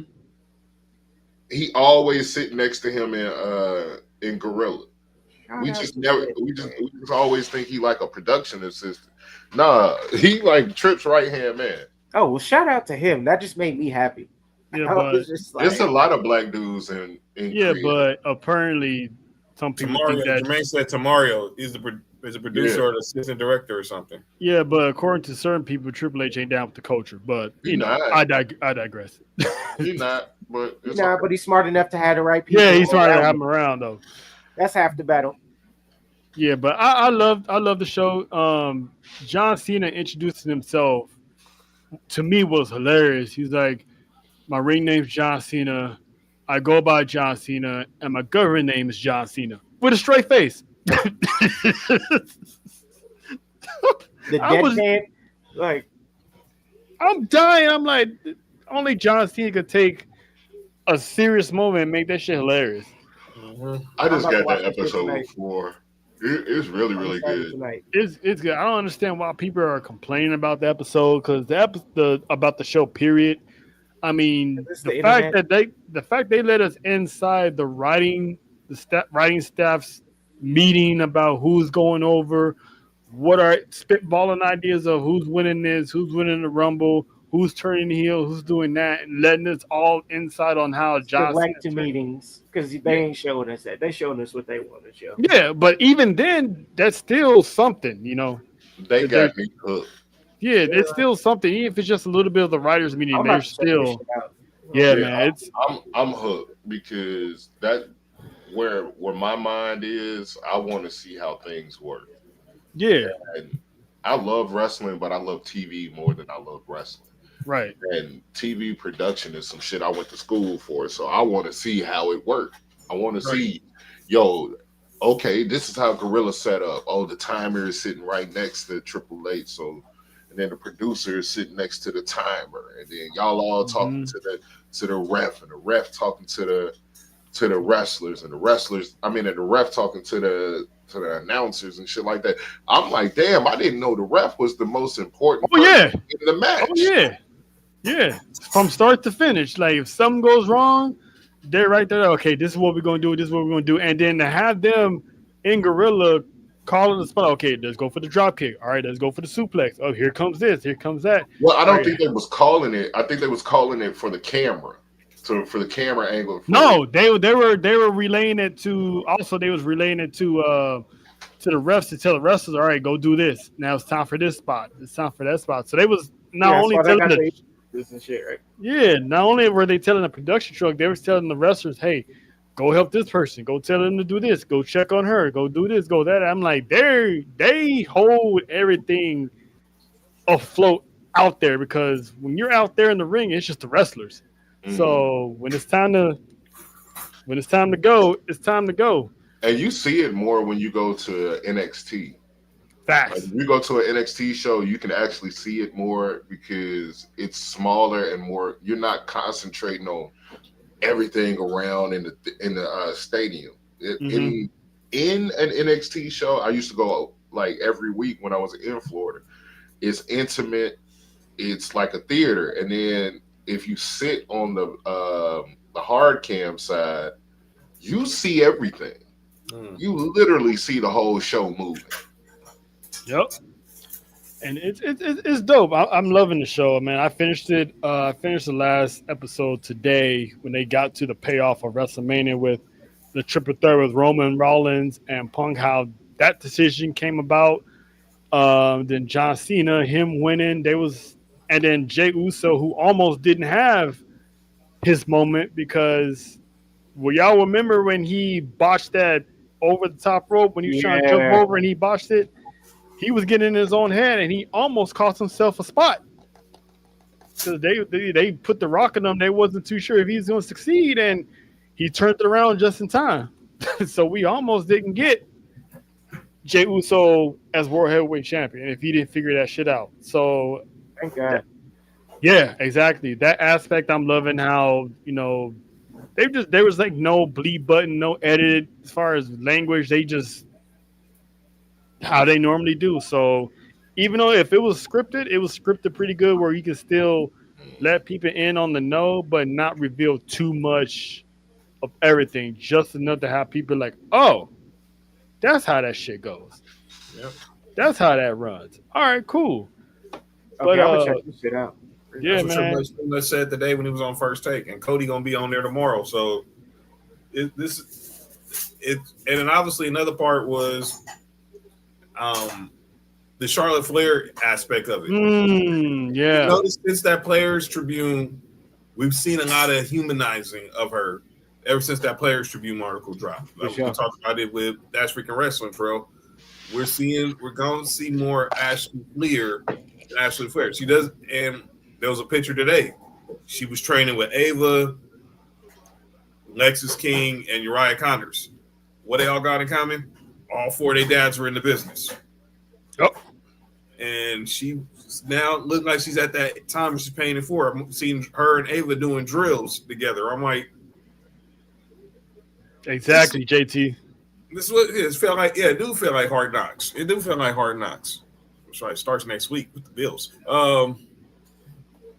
Appreciate you, kid. Yeah, I think it's. I'm glad. I'm gonna be glad to finish it, and shout out to him. See what happens next with it. Yeah, because that Charlotte Flair, when I was like, if this doesn't have people understanding Charlotte Flair, I don't know what will, because her journey back from surgery and then they dived a little bit into her and the Tiffany Stratton situation where it was pretty much confirmed what people were arguing about. It wasn't in the script. They literally went off the rails, and Triple H and Bruce, they were not happy of that. So since you made it to Mania, you'd have to see me. Yep. You have to see me after. You know what I'm saying? Run me my fade, and then after that we could get to work.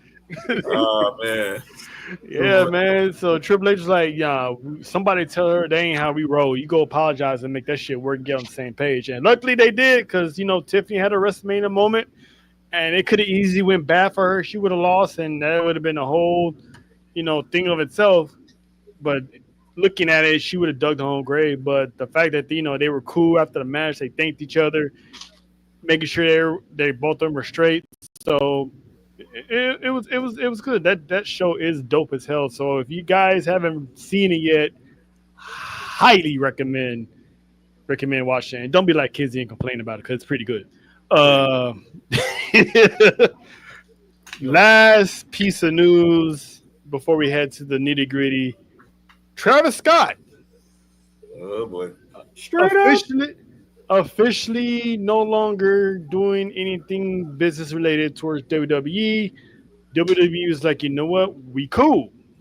He wasn't getting the concept of everything. That could be either wrestling or scheduling or whatever it is. But I'm hearing that, he was taking like the lazy approach. But again, they haven't really said officially why they no longer doing business with him, but they just, that explains why we haven't seen him. That explains why he wasn't there when he was supposed to be there. We'll hear everything when they want somebody out. We hear all the shit, because while the training was going on, niggas didn't hear a word. Then it happens. If Jelly Roll, whatever the fuck, was taking the lazy approach or doing some shit like that, when it's us, then all of a sudden they just cut a clean tie, and then we gonna hear all the shit about it. Oh, Marty, to your question, when he was talking the other day, they did play his music the other day on Raw. Yeah, that's what I'm saying. He's still they still paying him for 4x4. But it's crazy because everyone did. I mean, everyone went down there and trained and stuff like that. It's not for everybody. It's not for everybody. But it gave heat. Like that whole setup for Netflix And that whole shit, it was just like, thanks, nigga. Like, well, we rode the wave. We rode the wave. It might not have worked out in the ring wise, but you could have figured some other shit out. Travis didn't just pull up like, all right, I'm gonna go out there during this main event. No. Somebody told him what to do. And Ari Emanuel put the call in. Yeah, and then people over here complaining about all this other shit. It's like, oh, he hit the nigga on accident. Like when it was Cody, like, okay, cool. The nigga got excited. He was a fan. Like he genuinely loves the shit. Like for me, I took personal annoyance with that because when it's us, niggas got a problem. Oh, well, fuck Travis Scott and blah blah blah blah blah blah blah. I'm just like, okay, not everybody's gonna be Logan Paul with taking to the shit. He was a natural fucking athlete. If you're expecting greatness. Like I even give McAfee like credit in terms of his athleticism because that feud with Cole and NXT was understated as shit. And I think that was actually his best work, but I digress. My whole thing is when it's somebody else, like this whole Jelly Roll shit, it was just like, okay, anytime we could put something on that we really want that fits the fucking brand, like this is gonna be some great fucking match. Yeah. I mean, there's always two sides to every story. So if Travis Scott, think about it. Like I get it. Like he might have been a complete whatever the fuck. Like you knew what you was dealing with when you brought the nigga in, but you still rode the wave. My whole point is like you make it extra. Well, he was taking the lazy approach and he just wasn't getting it in the fucking ring. I'm just like okay, nigga. Like the beginning of the training, the nigga was on like a giant tour. Like just trying to find the time to go ahead and do the shit. Like okay, it didn't have to be on the in-ring shit. Those decisions was made by people above his pay grade or higher up in the rung. Like you said, Ari Emanuel, like these are the people that make these decisions. But the internet or IWC or whatever loves to pile on extra when it's a nigga. That's right. It wouldn't be this tough if it was fucking Post Malone or Jelly Roll or any of that shit. But when it's niggas, just like unless you're Cash.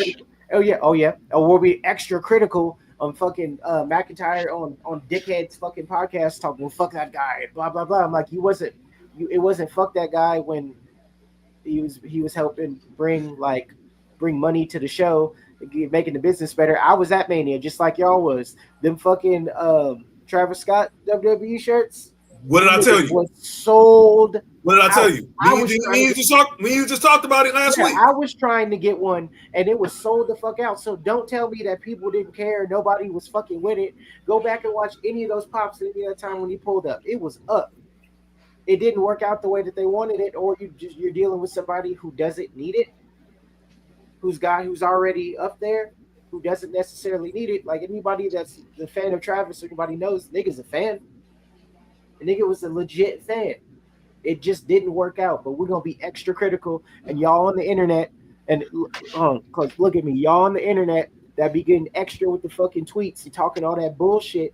It ain't really about him not getting wrestling or him taking the lazy approach. You know what? You're so inspired and y'all love Hogan so much. Bring out your inner Terry and say what you really trying to say then. He's a nigger. Say what you really trying to fucking say about it. Don't make it about that because y'all full of shit. Yeah, that's my opinion on it. And maybe it's just because of the music thing. It's just like I understand how a lot of that shit works. On the inside, they're having people on the internet just say a whole bunch of stupid shit, but it's just like, all right, bro, like y'all, it was extra with him. Oh, he hit Cody. He's a fucking blah blah blah. It's like, all right, bro. All right, y'all. Just say what you really trying to say. You'll see that on Unreal. He FaceTime Cody. He FaceTime Cody after the whole shit happened. But everybody wants to get in. All these insiders are saying, "Oh, the backstage is so upset with Travis Scott right now, and Cody was blah blah blah blah blah." Y'all, just shut the fuck up. Yeah. Just y'all are stupid. Or just be upfront. Say what you want to say. So call him what you really want to call him, and make it about whatever, because it ain't that. Like that monkey don't belong there. He doesn't belong here. Yeah. Take her ass back. We gotta get that jigaboo out of here, bro. Bring in. Yeah, gotta get that jigaboo up out of here. Jelly Roll. You know what I'm saying? No disrespect to Jelly Roll. Like some of his music is cool, and he seems like a cool ass person. But I'm just saying, you're gonna get extra pats on the back, and they're gonna push you up a little higher, especially because it makes Travis look a fucking way. My question before Trail changed the subject: should Book, because he was working with Booker T. Should Book have came out and said something? Would they let him? I don't think he still would have. He he has his own podcast. He would have said whatever he wanted on his podcast. Yeah, but Reality or Wrestling is ID'd. Is WWE ID'd? That's right. But I'm saying on his podcast isn't ID'd by WWE. Yeah, but you still got to show up. I can say whatever the fuck I want on my podcast. Look, like Shannon Sharp could have said whatever the fuck he wanted to say on his podcast. He has. When he showed up to ESPN. Yes. I gotta go back and watch it. He addressed it to open up Nightcap tonight. I gotta go back and watch it. Yeah, but so I'm gonna tap in with that too. My thing is, I'm just saying, you say whatever you want over there. If we're paying you over here, how a lot of these deals work. Oh yeah, you said it over there, but you're here now. Yeah, that's what I'm saying. He's still gonna say it. Yeah, because like this with Shannon, I'm gonna say that's off the subject. Like with Shannon, he knew that he wasn't coming back to ESPN. Him and ESPN already talked. So we know what's going down this weekend. His brother's going in the Hall of Fame. He's going his way to Canton to present Sterling in the Hall of Fame. And he and ESPN was talking like, okay, we cool. We gonna part our ways. You go your way, I go my way. Wait till after my brother goes in the Hall of Fame. That's all I ask. Wait till after my brother goes in the Hall of Fame because I don't want to steal the spotlight from him. He's waited his entire career for this. ESPN said, nah. Drop that news at 12 o'clock Pacific time. I'm like, all right, man. And then, yep, exactly. It's just like calling the dirt sheet. So this Travis guy, yeah, he just wasn't getting it. He was just really rude and blah blah blah. Like Booker T don't know how to deal with niggas. Get the fuck out of here. He probably wanted some more or wasn't rocking with some shit, and niggas got upset about it, and then they parted ways, which is their complete right. But let's just not act like he's the fucking. They're treating Travis with this shit the way like Logan Paul is actually perceived, and is in the past shown to be. True. But we don't talk about none of that. That's true. So, anything you want to add to the Travis Scott situation? I like that he smoked weed on Netflix, but after that, I could care less. I thought that was Sage. No, the Sage was at Elimination Chamber. That was that Sage, all right, for sure. Like the Sage was in the ring at Elimination Chamber though. When he was walking out with Jay, that was weed. The self-control that Jay had to not, you could tell he used to like he was like having to eat. Like, no, I could easily do without him. Yeah, facts. Big and facts. Let's not make a break. I think I said it last week with our boys PT Jobbers. I think because Fiend had got so hot, 4x4 got so hot, that entrance was so hot. Dude, the lighting in the dome when that song broke out, that shit was dope. And yes, he was high because I smelt it. I was like, I think they rushed it. It could have been something. We could talk about this weekend, but they rushed it because of how hot Travis was and he's coming off performing at Coachella that same weekend. Yeah. I mean, yeah. That's true. But sayonara, maybe when he's not on tour, they'll do something. But that's half of the reason why Dwayne looked. Yeah. Check's still cleared, though. Sure did. But now let's get to the big payday, the big pay window, as good old Dusty Rhodes used to always say. Summerslam is this weekend. And let's pretty much go over what we got going on here. Let's see here. This is pretty much SummerSlam Saturday. Let's go down the card real quick. So we got Sami Zayn and Karrion Kross. John, how do you see this playing out? Because with his contract situation up in the air, this match can go either way. Like I said earlier, I think Kross wins. I think he's going to make Sami finally see the light. Say Kross was telling the truth, and Sami's gonna be fighting the ultimate underdog fight, bad ribs and all. But Scarlett, cross. They're gonna have that metal with them. And if I was Sammy, I'd wear a bulletproof vest because one shot and he's gone. And I think Cross. Oh, you talking about him getting piped down one more time? Pause. Wild, right? That's one pause. But he gonna get hit with the pipe one more time. And I think pause. And stop, Nessa. Don't start. He had that black pipe. Yeah, Scarlett gave him the black pipe fully gripped and just cacao to the gut. A woman giving a man the pipe is just still okay. All right. It's 2025. Happens all the time now. She's trying to pipe it up. Yeah. Hey, look, it could be like the Dallas. Not the Dallas, but the Atlanta Dream and the no. I knew this. Dude, that happened last night during our show. Someone had a colorful pipe on the court. Yeah, somebody said had the 9 green bike pump. Set a pick with the pipe. Literally. And they were just in the huddle, not even paying no mind, like it's not even there. I'm pretty sure one of them like, hey, give me that. It's a winner. Somebody was like, how did I get close? Luckily, it didn't have a suction cup. Stunk. And just be going back and forth like this. Like one of those wacky inflatable too, just one. Oh my god, bro! Now they're gonna have to search all the studs when they come in. Oh god! So just check the locker room, see who complaining about who been in my shit. Yep, because that was definitely gonna be a glow in the dark kitty. Who was in glow in the dark kitty with the glow in the dark bike pump? Bro, somebody got a DNA test that. Is there even a pot big enough to like they go whoever's it was that now they gotta boil it and do all the sanitary shit?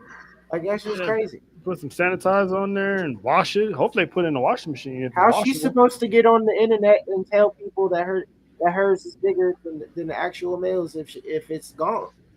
No. Bro, they got both. This nigga Jermaine says stud search. Hey man, Stud Buds took over the weekend All-Star weekend, so they figured let's keep this thing rolling. Is there merch for that yet? Yeah.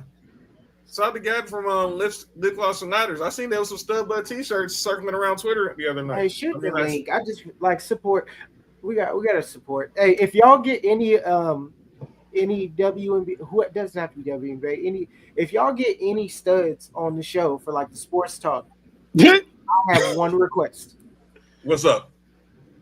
I know what he finna ask too. Yes, because we couldn't figure it out.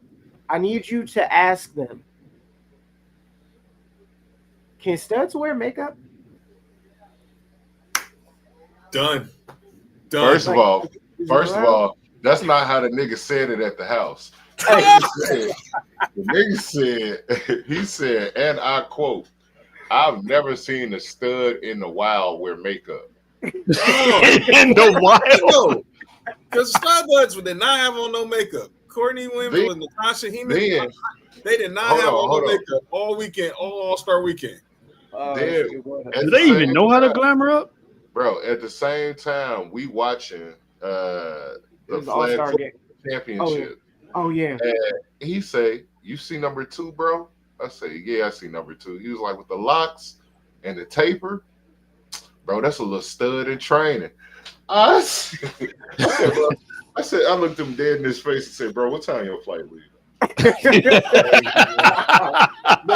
There's context. I'm just saying that's the homie that she gets a red shirt with the actual football players, and you know what I'm saying, she got the inside scoop. That's a sleeper agent. It ain't even a sleeper agent. Like she get to go in the locker room, all the tea, the drink, all whatever, it's there. That's insane. You need her on your roster, and she probably know the fire barber, because I ain't never seen a stud that didn't have no clean ass lineup, especially with the locks. Facts. The taper was You do sharp. got a point there. That's what I'm saying. I'm like, she gonna know where all of the females is at and what the scoop is, and she finna know who the good barber is. She so is. And tell the niggas back home, hey, go hit up boom, boom, boom, boom, boom, boom. Nice fade. Gives you a nice ass fade. Imagine If taking hair advice from a stud. If a stud tells you, "Hey, bro, like, hey, nigga, go talk to her," she feeling you. Just she give you any kind of advice or any green light to just go for the situation. You like, it's green. Yeah, shout out to the rubber gummy worm. Anyway, Yo, anyway, Marty, your thoughts on this match? Who you got winning? Oh, for Sammy and Karen Cross. Yeah. Sammy's losing. Sammy is going to take the L because,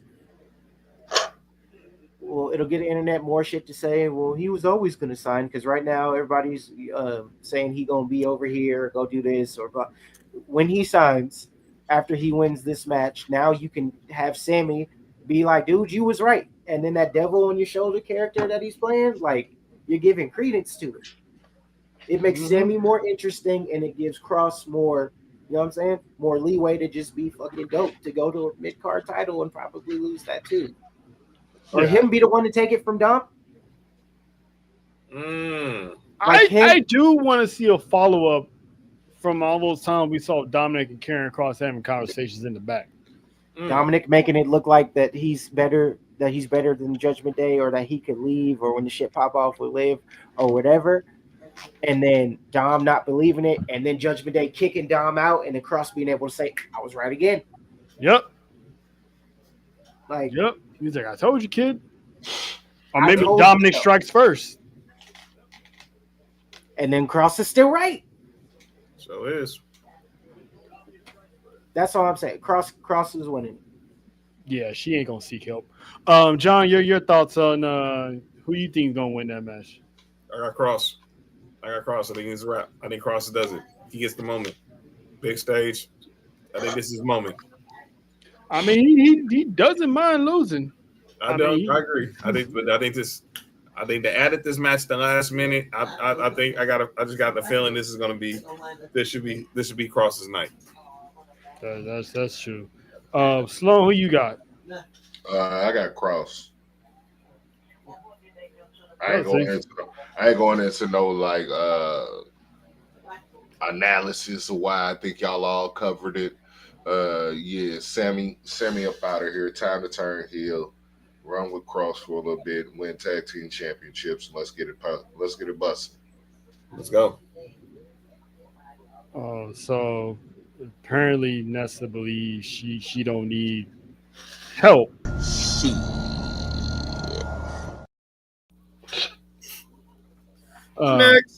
Next. So Tiffany Stratton, Jay Cargill. Easy one for me. I got Jay Cargill. Sloan, who you got? Tiffy time. Oh, really? Wow. Oh, okay. Now I actually want to hear the analysis. I actually want to hear the analysis on this. Why you got Tiffy? Because that nigger girl isn't ready yet. He's not speaking. He's not lying. It's not blasphemy. I get it. It's not blasphemy. That young nigger girl ain't ready yet. I love Jade, but she too green right now. She greener than Tiffany. You can't go from green to ultraviolet green. Ooh. You could if you book it right. My thing with Jade was that she was booked incorrectly from the jump over at AEW. You have the female Goldberg. You booked her the female Goldberg way, but then fucked her over in the female Goldberg way. Yep. And kept her from the top. She should have had the TBS and the AEW championship. Facts. At the same time. No, they didn't do it. But look what they doing for Megan Bay. Nothing. No, they get to do it the way they really wanted to. They finna do it the way they wanted to do it with Megan Bay. They finna do Jade. They finna do Megan the way they should have did Jade, and you can already tell. I have fuck that, because I like Megan. I like Megan. I love Megan. Yeah, I too. I got my things about her. I think she's a transformer, but hey. No! She ain't, but it's still funny. Go ahead. Hey, look, she's not gonna beat those allegations with me. She's always got something around her neck, and anytime I see something always around a woman's neck, I'm gonna think you got an apple, dog. Just check her out on Instagram and OnlyFans. You'll see the difference. I don't go to OnlyFans. I'm a married man. I go to Twitter, and if it's not there, he said she got a third leg. That's crazy. Yeah, I don't know. Maybe she put her thing. Maybe she put her thing down, flipped it, and reversed it. No! I'm just saying. Ain't nobody searching that. If she is, she letting Joey Janela do it. Ew. If she is, it'll be the first one I'm going after. Because that woman is gorgeous to me. This nigga Cats had tripod alert. She's very pretty. She just can we stop pretending that the in-ring work is just so fucking magical and great? No, it's not. She's very mid. She's mid. Jade is mid in the ring too. Tiffy is mid. Tiffy is kind of mid in the ring. I get that somebody said she just needed to lose the belt, but I don't think she needs to lose it to Jade. She shouldn't have left NXT as early as she did. She had no choice. Yeah, I know. They were sending people up because they got people coming in, so it's like. You get lost and eventually get fired, or you move up and swim. So, well, fuck it. I got Jade in this. She was miscast. She should have been a heel from jump. Like I'm sure that's coming. Maybe the title could be the catalyst for that. We have seen them take mid on mid on mid and strap a fucking rocket to it. Them doing it to a nigga, I'm not gonna be against. I'm completely fine with it. Tiffy is mid. She's pretty good in the ring, but this championship, it's like the same thing, bitch. Are you a heel or a face? Because you're not believable as the face.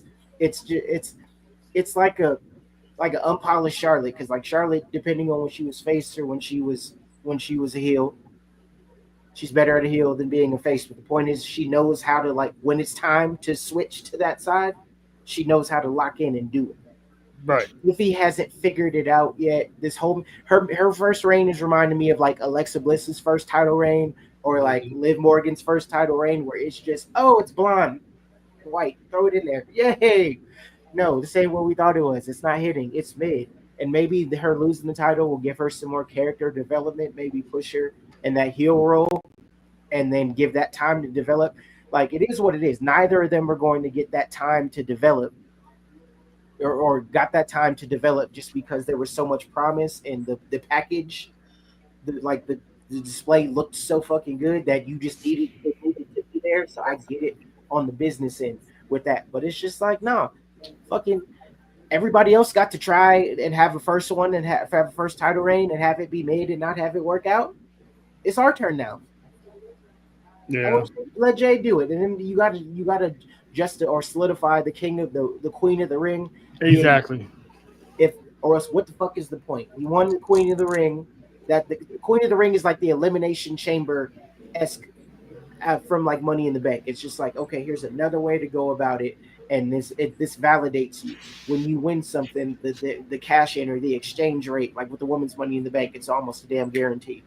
Mm-hmm. The King of the Ring, the Queen of the Ring needs to mean something.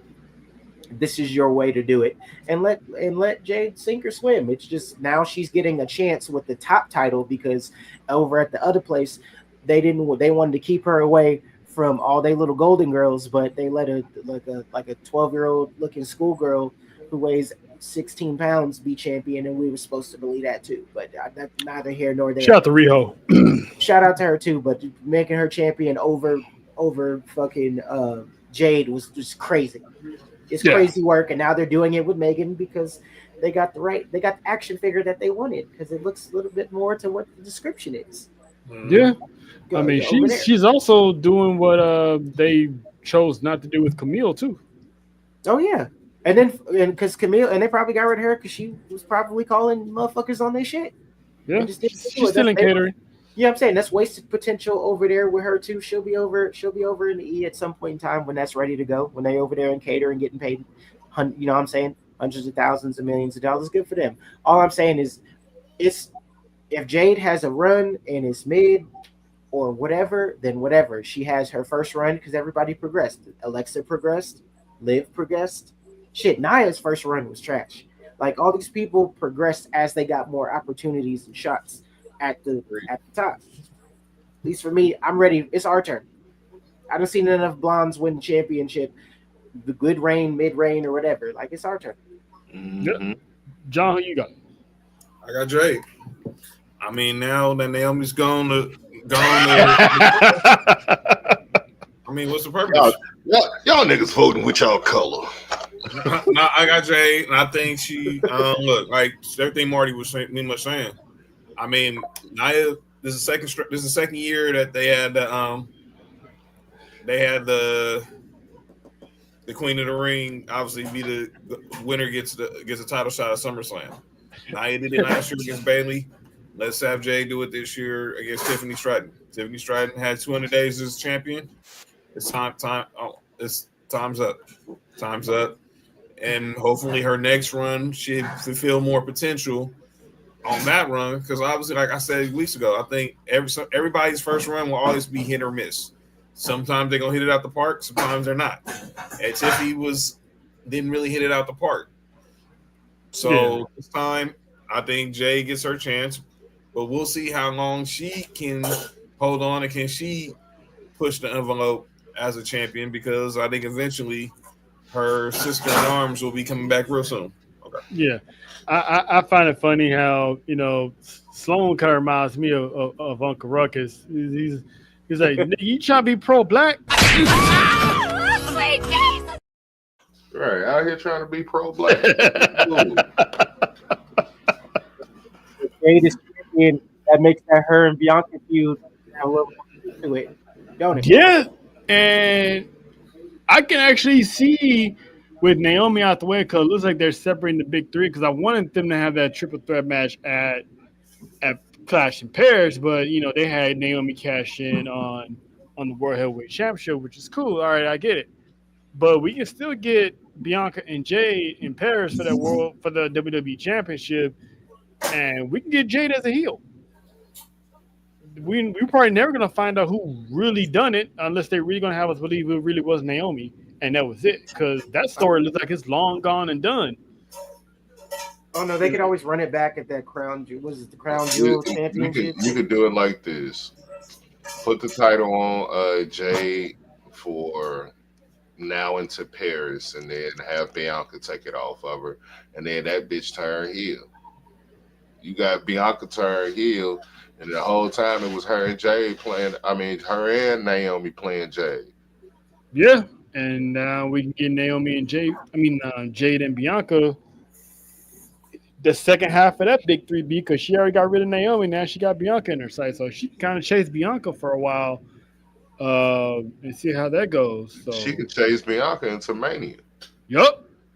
That's the same thing Lena just said. Yeah, Bianca and Jade are in Vegas. See, great. I like Lena. Great minds think alike. Shout out to Canada. But yeah. So there's like Sloan is the only one that's going with Tiffy time. Everybody else is pro-choice. You know how that goes. Black Lives Matter. Blah blah blah. Next we got Raquel and Roxanne Los Tejanas, Judgment Day, defending their tag team titles against Twisted Royalty of Alexa Bliss and Charlotte Flair. That's what they call them? Well, some people call them Twisted Royalty. Okay. I can see that on merch.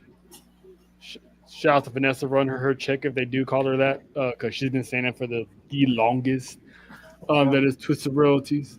But this match is intriguing because I can actually see Judgment Day losing the tag team titles, because I would love to see where this Alexa Bliss Charlotte Flair team would go, and it seems like them winning the tag team titles would be the perfect decision. So I got Team Blondes. Sloan, and because blonde. Oh, well, this is this in my mind, this is Team White versus Team Republican Mexican. So Team White versus Tex-Mex. Team Tex-Mex White, and I'm going with the white women. I am going with the white women. The white women the MAGA whites gotta have something. And the MAGA whites. The MAGA whites are going to beat on the illegals and kick them out. So let's get them on up out of here. Yeah, Marty. Liv is going to interfere and cost them everything. If they lose, it'll be because Liv interferes. This weekend is going to be the destruction of the Judgment Day as we know it. Yeah, I can see them pretty much redoing the whole split, just have it dropped out of nowhere.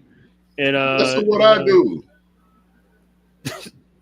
Hey, I got Team White is right. This nigga. Okay, I want for Judgment Day to retain. Like I doubt it is gonna happen, but fuck it. Like stranger things have happened. I'm gonna go with Team Judgment Day, depending on how Liv is recovering. Because if she out there in a sling, she ain't really gonna do too much. She can do enough. Because my thing is, or there could be some fuckery in the finish that they'll allow them to run it back. Like even if they get the win for this one, they can run it back in Paris, and then you know what I'm saying, team, you know what I mean, Amazon Blonde and them, like they could fuck around and win it back. They'll probably end up winning, but I'm going with Roxanne and Raquel. And shout out to Raquel for finally getting a character. Thank you. You know what I'm saying? They finally using her right, and Roxanne, like this works for her. Like I like this dynamic, and I'd like to go on a little bit longer. For them wait until Liv is ready to go, like ready to take bumps and get in the ring, versus her still being hurt and costing them, and then you can't get no get back because she ain't clear. Then we're just like strung along for all that. And then for the sake, like you know what I mean, like you can come up with some fuckery finish, Dom get involved, where they have to get a rematch at a later time. But that's how I do it. Who turned up shit? Who getting beat up? Uh-oh. Fans ran in your house like Gilbert Arenas. Yeah. Words of Marshall Matter, that was Mom's spaghetti. Oh, man. The fans are in there. Nessa, I can't get with no dose leche, none of that. That milk make my stomach hurt. That sweet milk. Yeah, she gonna have me having the farts all night. We drink. That's all we drink almond milk. John, your thoughts on this tag team match, man? Who you got coming out here? Tahanas or as Sloan calls them, the MAGA whites? Man, the illegals are the MAGA whites. He said, man. "Oh no, Team Tex-Mex. Let's go with that." Man, Team deported on this match, man, because I want to see Roxanne and Raquel get that spot at SummerSlam. I don't know how you not pay off all the allied by convenience talk with Charlotte Flair and Alexa Bliss. I think but I do think it's not going to be a clean victory, though. If Liv is going to pull up back to her home state of Jersey. But it's like, what's she going to do? Like you say, is she in a sling, or is it that Dom is going to be there? And maybe somehow AJ pulls up or something before their match. Who? If AJ pulls up before their match Sunday, that gives Charlotte and Alexa little insurance if things get out of hand. I got the Blondes winning, but I'm not confident in it. But I'm really not confident in it. But I can see them running back in Paris. All right. That's what I'm saying. They could lose this match, and then as long as there's some fuckery, they could lose this match, and then you could rebuild it up with them bickering until, like, we was cool. We was not fucking with each other. Then we was like, it was all great. Then it didn't work out, and now we got more tension, and them have to. Can they work together? You know, WWE loves that. Can they coexist? Can they still coexist to get their rematch in Paris? And then it's just them arguing like cats and fucking dogs until Paris comes, and then they get their lick back. Yeah. All right. Well, we got another tag team match going on here. There's a lot of tag team matches on night 2. Randy Orton and Jelly Roll, aka RK Jelly, as some people. Listen, I can see marketing behind that. Where are they saying this? If you want to know who said that, just watch the Humble Roads podcast every Wednesday. There's a young woman there by the name of Nessa. She's the one that comes up with these names. She did. She showed it. Nessa. Time out. That's crazy. I kind of put her in time earlier, but you know what? That's crazy. That's cool. Come on, that's crazy. RK Jelly. She said she called Randy and Jelly Roll RK Jelly. RK Jelly. And then Lena calls them RK Roll. That sounds like a weed thing, but I like RK Roll. But like rock and roll kind of. I see the pun. Okay. Oh, Nessa, Marty's putting you in timeout for the RK Jelly name that you gave them. I just called them niggas Jello. Jello. There she go. There she go. RK Jelly. She's like, fuck the KY, get RK. You better not Photoshop none of that. I don't want to see them being R Jelly. No. RK Jelly. R Jelly. Just for that, I want them to lose. Hey!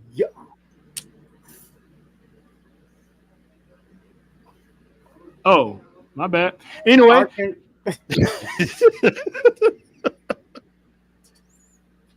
Snake and an Ozempic man. No, that's Kev. That's crazy. Coming to a Dollar Tree. Oh my God. They're going to be handing out little hand sanitizers at Summerslam. So a lot of wrestling fans don't wear deodorant and wash their hands. Seriously, what's up with that, man? You going out? No, that's a real thing. Because I was in Allegiant this year, and I'm like, we are at the sink. I can see behind me that y'all left did your business and just walked straight out the fucking bathroom. Disgusting. That is nasty. Now I seen a bunch of that shit. Like when Lynch decided to show up, that was when I took my bathroom break. And I remember during that time, I've seen a lot of y'all not washing y'all fucking hands. So if it's RK Jelly hand sanitizer, hand that shit out because y'all niggas is nasty. Yeah. Who you got winning, Marty? I don't. It's like I want Drew to do well, but I don't want Logan to do well. I see what you got. I see what you're doing there. You know what I'm saying? Yeah. And like Randy's one of my like all-time favorites, but this Jelly Roll shit, like I just like it's cool. Just like be a special guest at the ring, and you know what I mean, do your spot and help Randy. Like that would have been cool. Why is it? Why do we need this? Like we're pivoting extra because of the Travis shit. That's where I'm just like I don't. Care. It's almost like I don't give a fuck who wins, but if I just got to pick, I'm gonna go like Randy. Randy's like my guy, like one of my guys. So like, for the sake of it. But either way, it's just like I want one to win and one to lose on both teams. All right. Slow. Drew McIntyre and Logan Paul. Team Real White. They are white as hell. Team Anglo. Team Wasp. Anglo-Saxons. White American.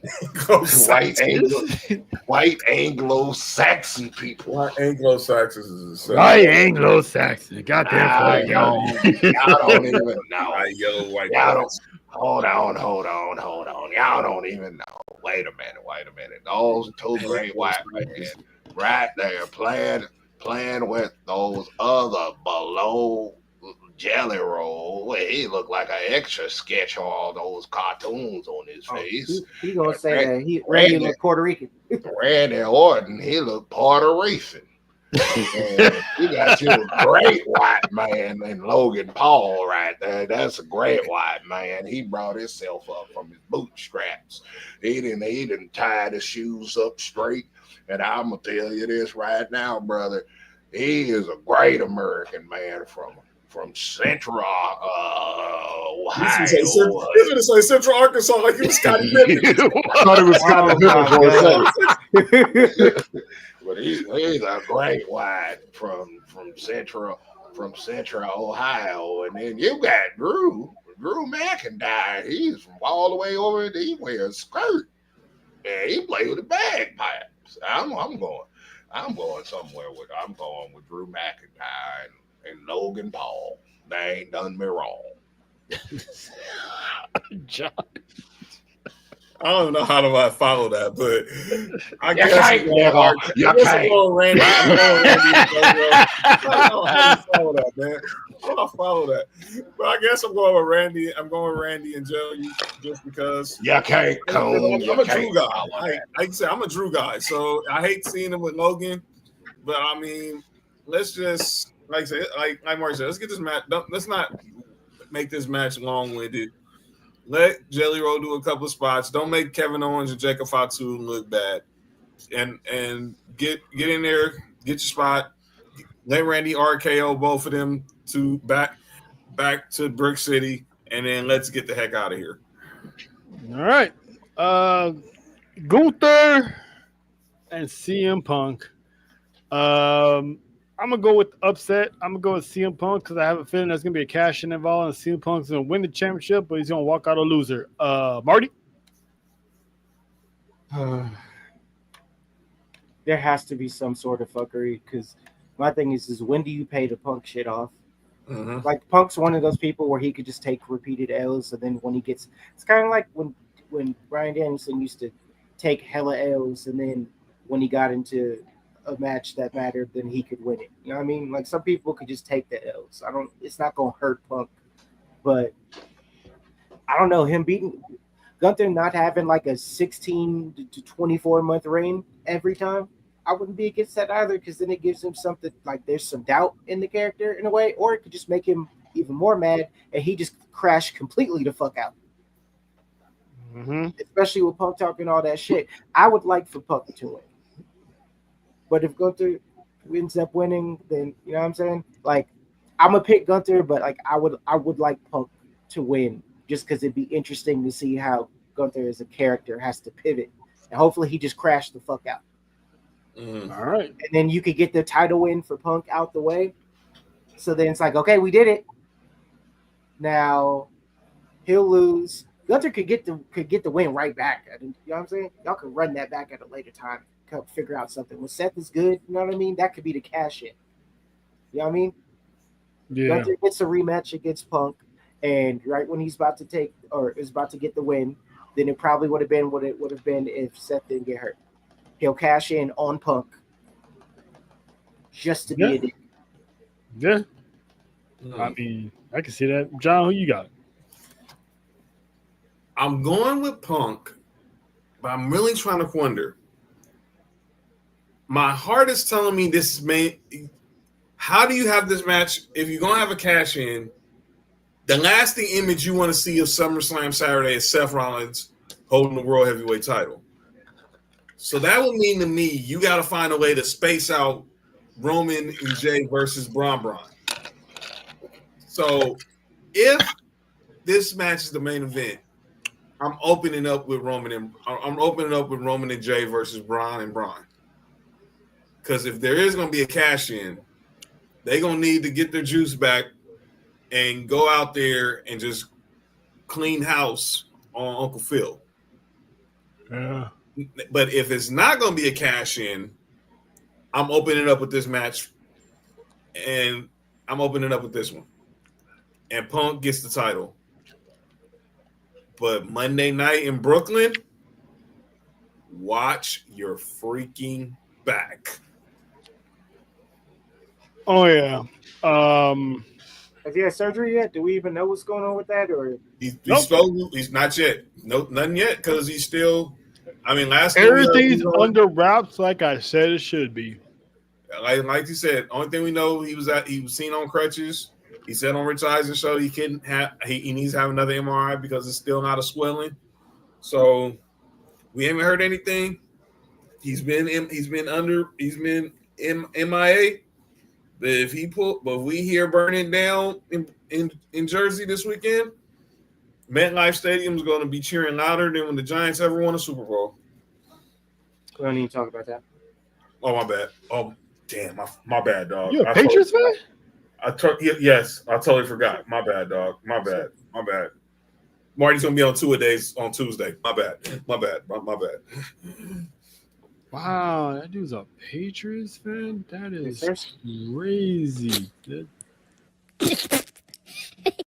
But he's a fellow Heat fan, he's a fellow Heat fan like you, though. Hey, that's basketball, though. Yeah. He got good taste in basketball. There's a lot of rings on this side on the football side. Yeah, that's true. I can't say that. That's true. That's true. I'm fortunately enough one of the fan bases can say we actually got one, so I'm happy with the one. So respect to the six. Respect to the six. So that's cool. Sloan, you got winning CM Punk or that white man from Austria? I got the white American.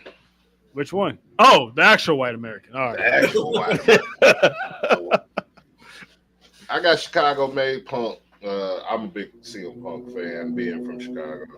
I ain't got nothing else to say. I think Gunther is great, but I'm tired of seeing him with a belt. Yeah. Maybe Seth Rollins would be the savior that we think he is. Because, like I said, I called it from the beginning. Keep all his business on the wraps. I don't want to see him nowhere. I don't want to see him doing this. I want to hear updates.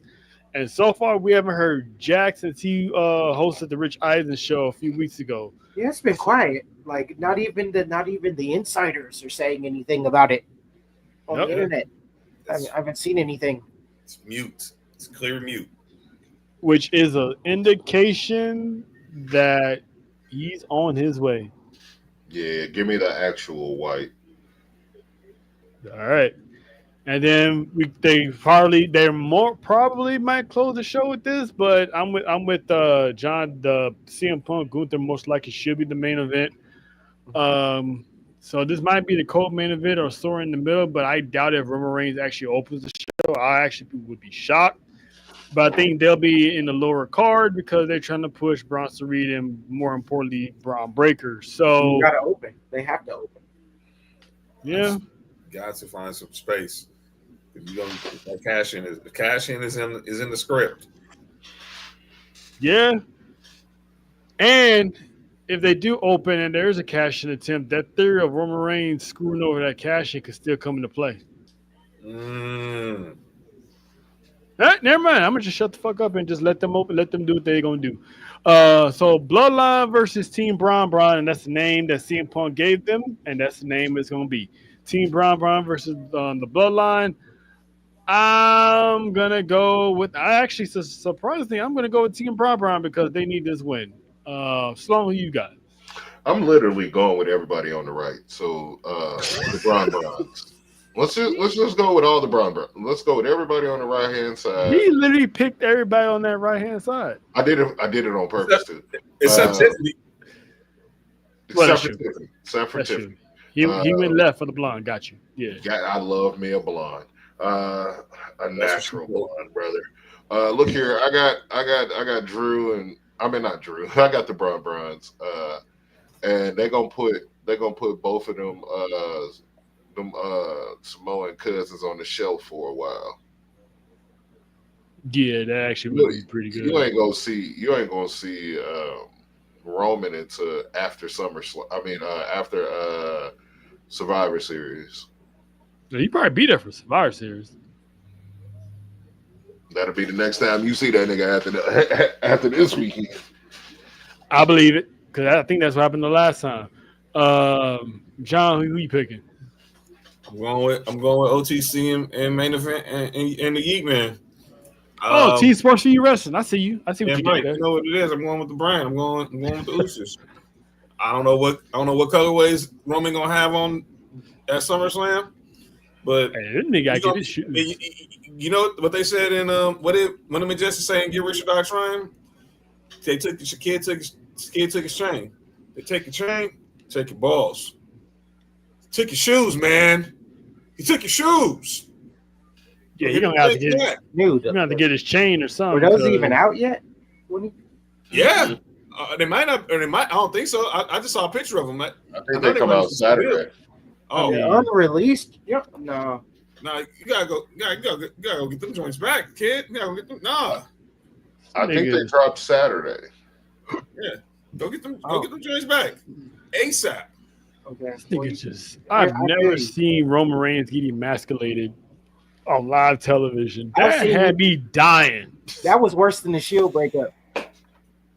They did him absolutely dirty.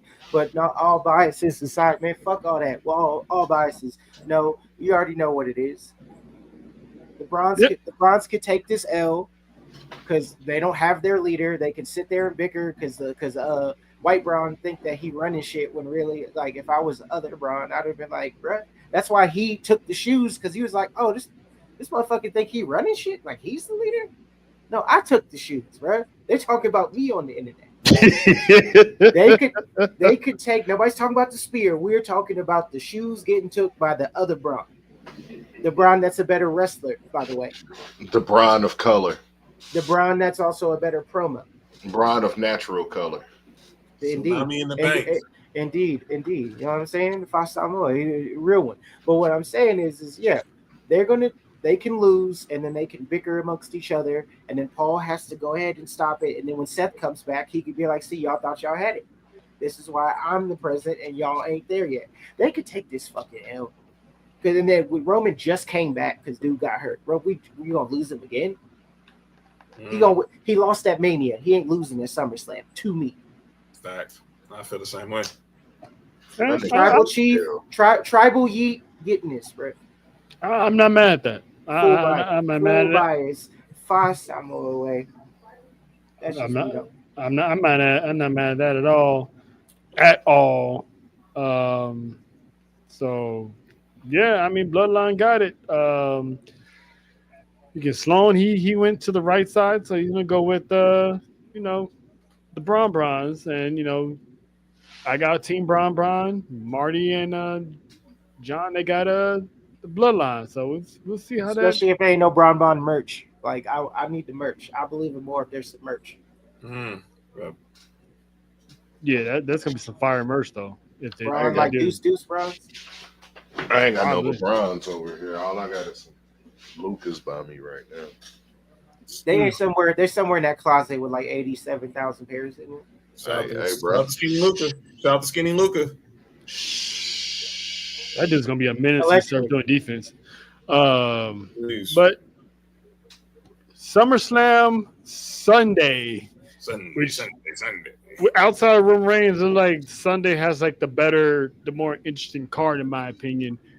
So we go, and it's pretty much all champions on Sunday's card too. And every match is a championship match. Champions. And go figure, right?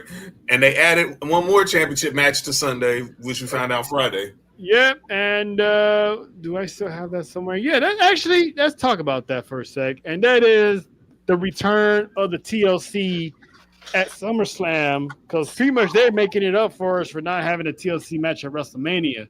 They finna cook. So now we got the Wyatts defending against DIY, Ray Phoenix, and Andrade. Mexico. You got Fraxium, Motor City Machine Guns, and of course Tez and Dawkins, the Street Profits. This match is, like you said, this match is gonna cook 10 times over.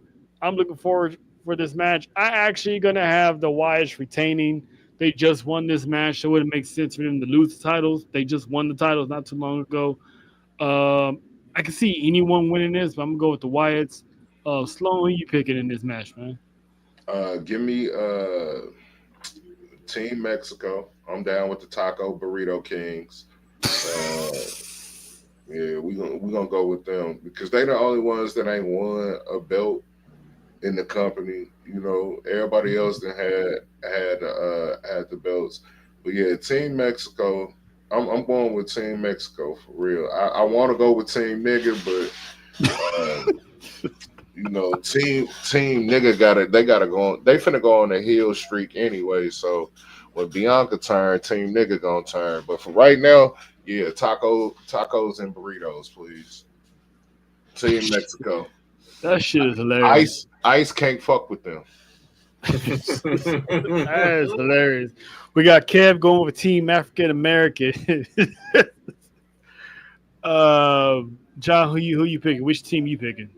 This is tough.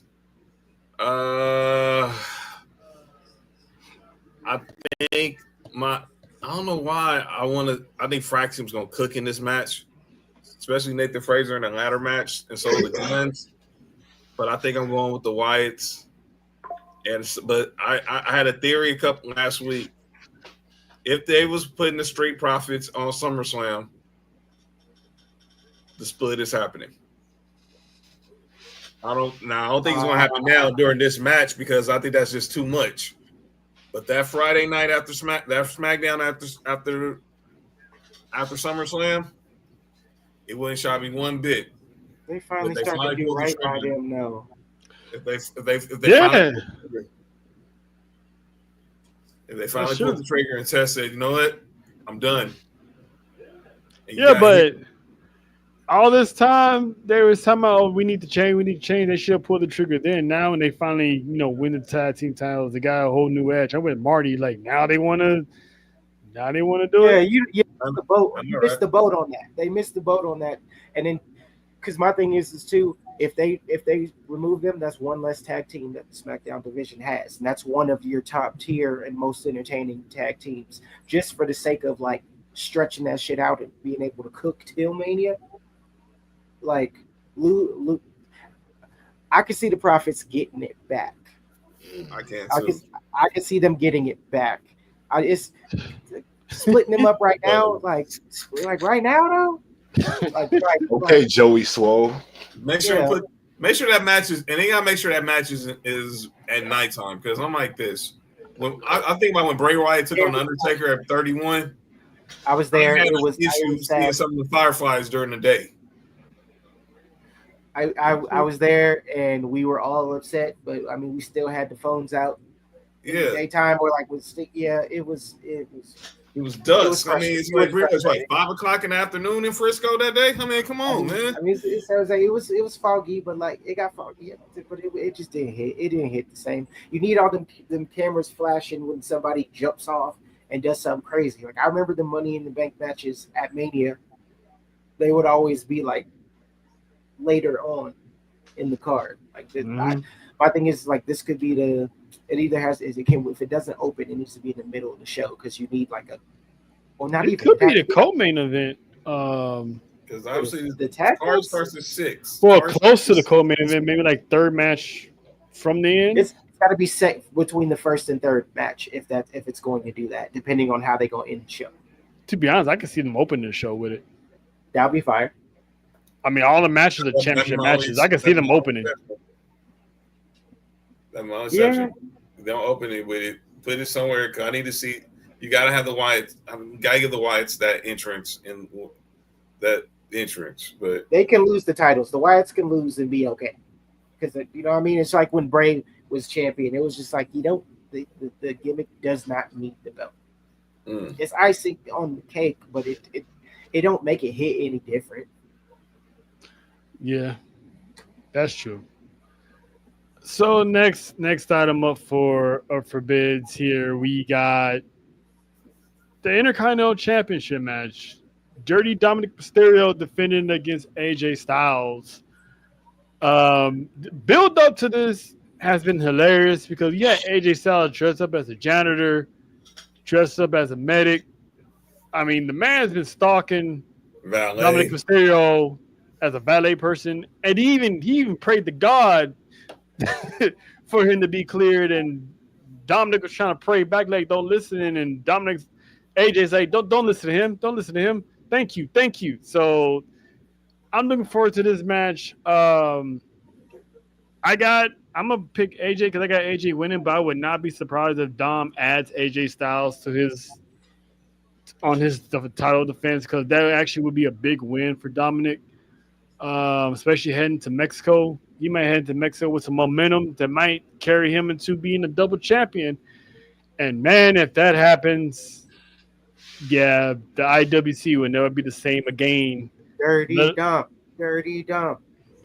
Let alone all shows that's in the CCN would never be the same again. So, Mario, it's safe to say you got I got Dirty Dump. You got Dirty Dom Mysterio. All right. Sloan, This is gonna be an interesting one. Who you got? Yeah, baby, we going with Team Mexico, baby.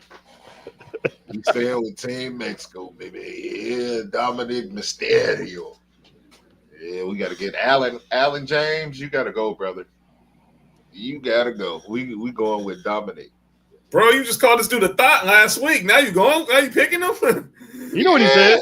Dominic. Thought. Nigga, Hey. look, chicken nuggets and a video game. No. Father Nick Mysterio? Hey, somebody Dominic call Mysterio. Dominic Mysterio. Hey, that's funny because on Saturday he's going for the whites, and on Sunday he's going for the Mexican.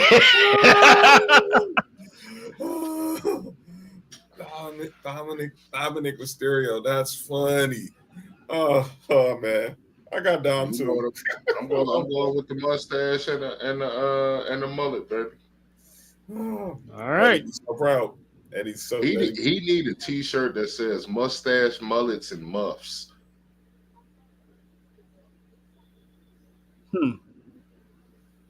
That's just like the barrio. I can see that. I know one person's definitely going to get that. Well, female that is. So next we got the women's Intercontinental Championship match: Becky Lynch and Lyra Valkyria. John, who you got?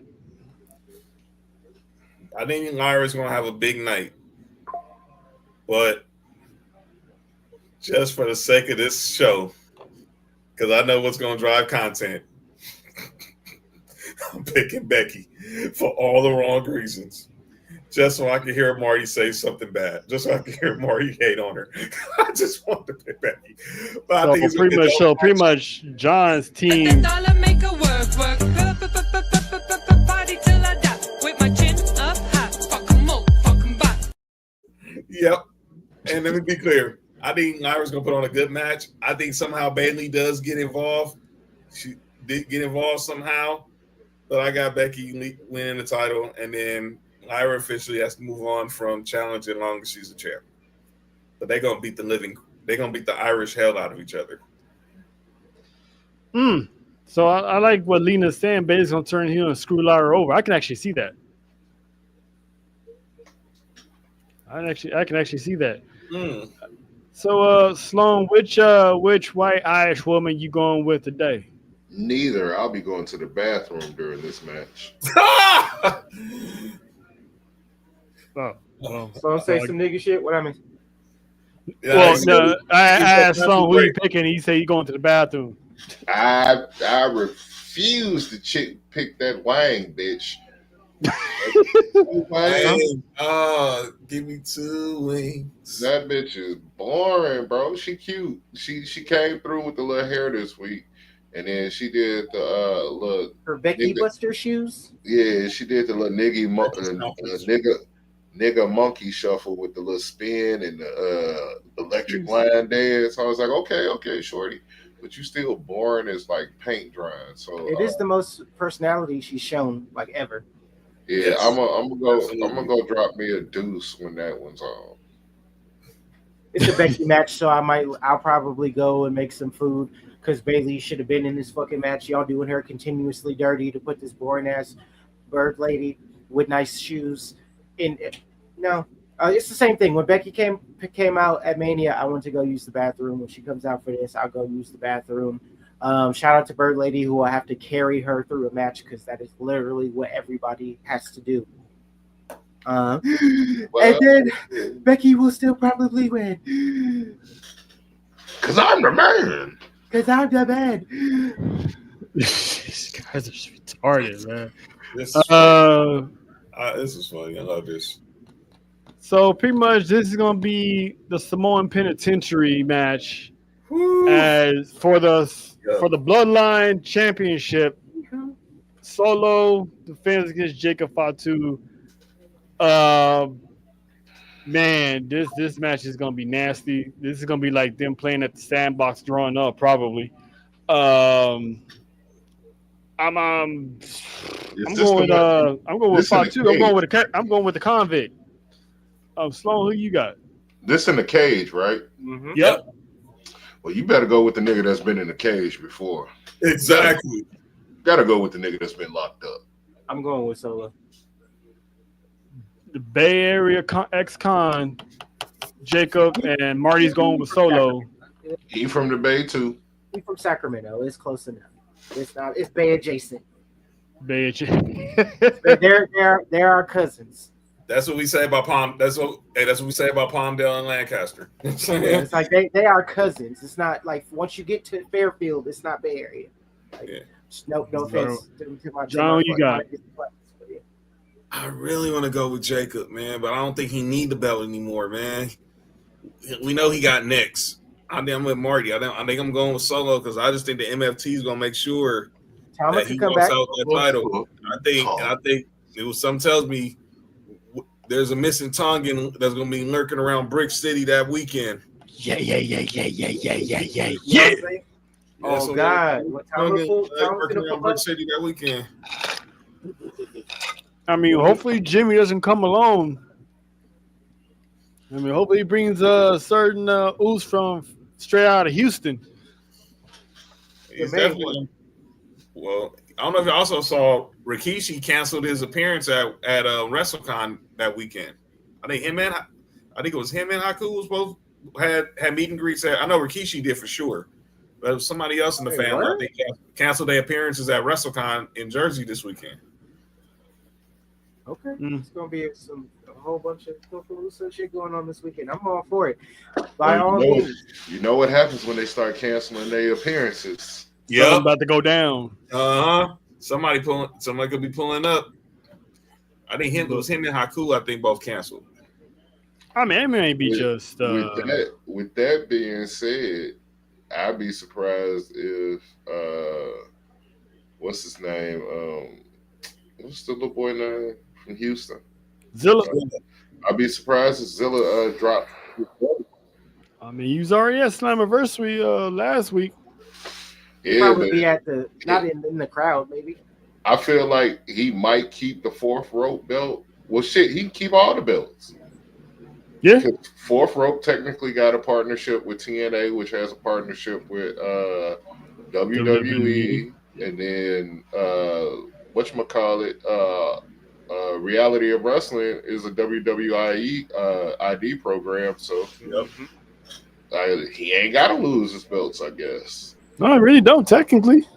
He just show up for that and then go back to Texas, defend them titles, work them shows, and then pop up on SmackDown, or he could be in the front row and just have a spot that could help like balance it out. I don't see them letting him like get involved like in the ring completely. Or maybe.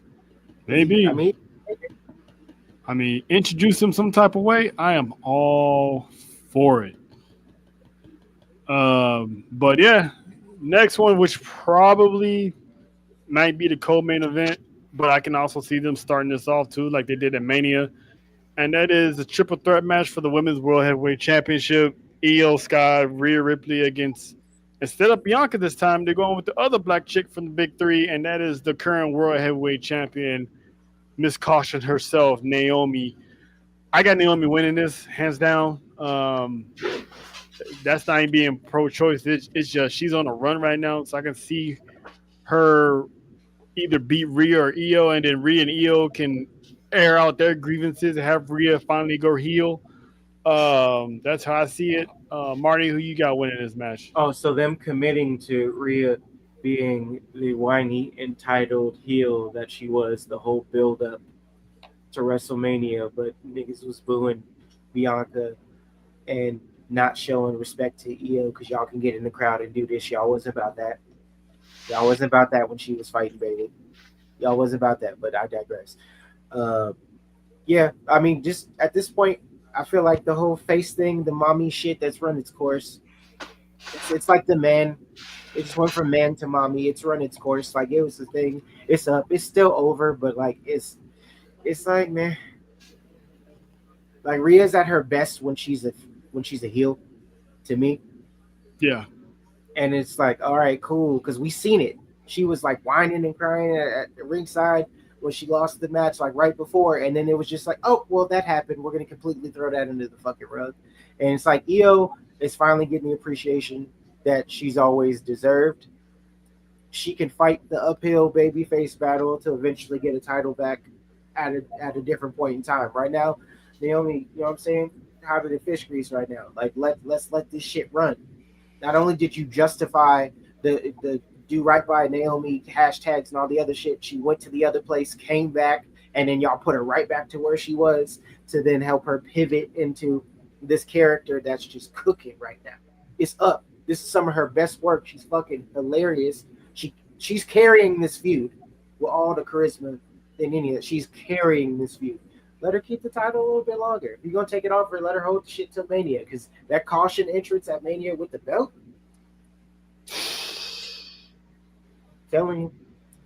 I'm telling you, or is Mystical? He ain't locked up no more, right? He needs to do Danger. Like that'll be the open. Have him just do the first verse, or like the hook. You know Danger. the flow. Yeah, it's like Danger, caution. You know what I'm saying? The caution right here. You know what I'm saying? I'm telling you, that would be fire. I'll write a verse too. Like, let me know. Like, y'all, WWE, holla at me. Let me know. I got y'all. Yeah, he did wonders with Becky. He can do actual good work with Naomi. Sloan, you got it. I'm going with the nigga. Okay. He didn't pick the white. I said it when this match was announced. We did our Tribal Wars on Monday Night Raw watch-alongs. I was like, it was WrestleMania, but this time the sister's walking out with the gold. It's Naomi and EO still, but I think EO's going to be still who we're going to be talking about. Is going to be the MVP of the match, but Naomi is she's going to heal this match and win this match. 100%. All right, and then last but not least, we got the franchise versus the quarterback, John Cena, Cody Rhodes, WWE Championship. Does Cody Rhodes win the title back? John, I'm gonna start with you because you're the other John in this equation. Big John Cena fan. Do we get a double swerve? Does John Cena retains? Does Cody Rhodes get his rematch and win? I think Cena could afford to lose the title. I know we know he's gonna be in Paris. We know he's gonna be in Australia. We know he's gonna be in Survivor Series. We know December is it. And with the rumors that Gunther is gonna be the next, is probably gonna be the guy who is in his last match. I could see Cody winning, and I think him giving Cena a bit of his medicine. Let me hug it out, and let me kick you, and I'm gonna kick you in the balls. And if that happens, MetLife Stadium is going to erupt. I think they're going to beat the living hell out of each other. I think Cody is really finna exert some Homelander type tactics. And next thing you know, he's gonna get that 1, 2, 3 on Cena. And I think and then we'll see what happens with Cena from there. I just don't see the heel thing as much as me being a Cena guy going all the way through December. We're seeing too many cracks in the foundation. I love you too, Lena. I'm sorry. Sloan, which babyface white man you gonna pick? I'm going with the white Latino. It's Cody. Absolutely not. Jonathan Cena. I'm going with Jonathan Cena. Jonathan Cena. The nigga last name is Denner, so I'm going with the nigga because he finna eat. See what you did there. Nice, right there. You see what I nice did right wordplay. Nice wordplay. Bars. McFly. Who's gonna be flying high on after Sunday? No, it's gonna be. I'm going with Cena. Like, unless you're gonna turn Cody heel, him winning just does nothing. It's just him getting the title back, and then we stuck in the same vortex of like nothing and no credible like challengers. with that. Like he does it unless you are going to do the heel turn or the close. We're gonna get close with it like we did with Rhea. I don't see it happening. John Cena, his heel the turn isn't working. I'm like, no, he's doing what he's supposed to do. It's just the other shit. I mean, y'all, they changed some shit up in the beginning, and the people that he's went against just weren't able to kind of match that. People haven't seen him be heels since like 03, 04. So like, people don't necessarily know. I could totally see him running this heel shit through all the way through December, and then when we know it's done, he'll stand up, get his 20-minute standing ovation, take a bow, and then give his farewell on Raw, and then it'd be a whole dedication show. Like, it's December right there. They'd be like, we're gonna negate all this shit just so we can turn him heel. It's like, no, it's cool to cheer the bad guys. It is. It's gonna happen either way. Keep him where he's at. Keep this heel shit going. Give him more reason to talk shit. If Gunther loses, then he can pivot to Cena and be the person to take him out. If that's where they're supposed to be going. All right. I 100% agree with that. And that's pretty much wraps up the Survivor Series previews and predictions. Everybody in the comments, appreciate y'all for giving y'all picks on who's going to win or not. So now we're going to go to – it's time to wrap this up. So it's time to go to our final 2 segments of the night. First segment up is something that we see some going on that makes no goddamn sense or people should be ashamed of themselves. We always like to ask them, is this what we're doing? Like what's going on here? Why is this happening? So I'm gonna let John kick this off. John, is there anybody you want to confront or any group of people you want to confront? Yeah, IWC, please chill out with the card. I know what some people are saying. I know we're not getting Julia. Our boys from Backstage Raw, they pretty much said this. We got to get in Women's United States title. I know we're not getting LA Knight and blah, blah. But tell me a match you're taking off. That's my question. If you're going to take off, I'm an LA Knight fan. If you're going to take LA Knight, if you're going to put LA Knight on SummerSlam, who are you taking off? And we can't blame everything on Logan and the Jelly Roll. That's one match. If you take that one match off, what are you going to do? Where are you replacing Julia and Zelina Vega with? Who are you replacing Damian Priest and Aleister Black with? Explain. It'll be SmackDown the night. It'll be on Friday. So many feuds. It's not going to fit the pay-per-view. It's like what they did on Raw. It's like what they did. There was no Raw tag. There was no like they did that on the Go Home show. That's what we did. The Go Home show. Zelina Vega and Julia will be on the Go Home show. They already announced Damian Priest and Aleister Black's going to be on the Go Home show. Or they could do that shit in Paris.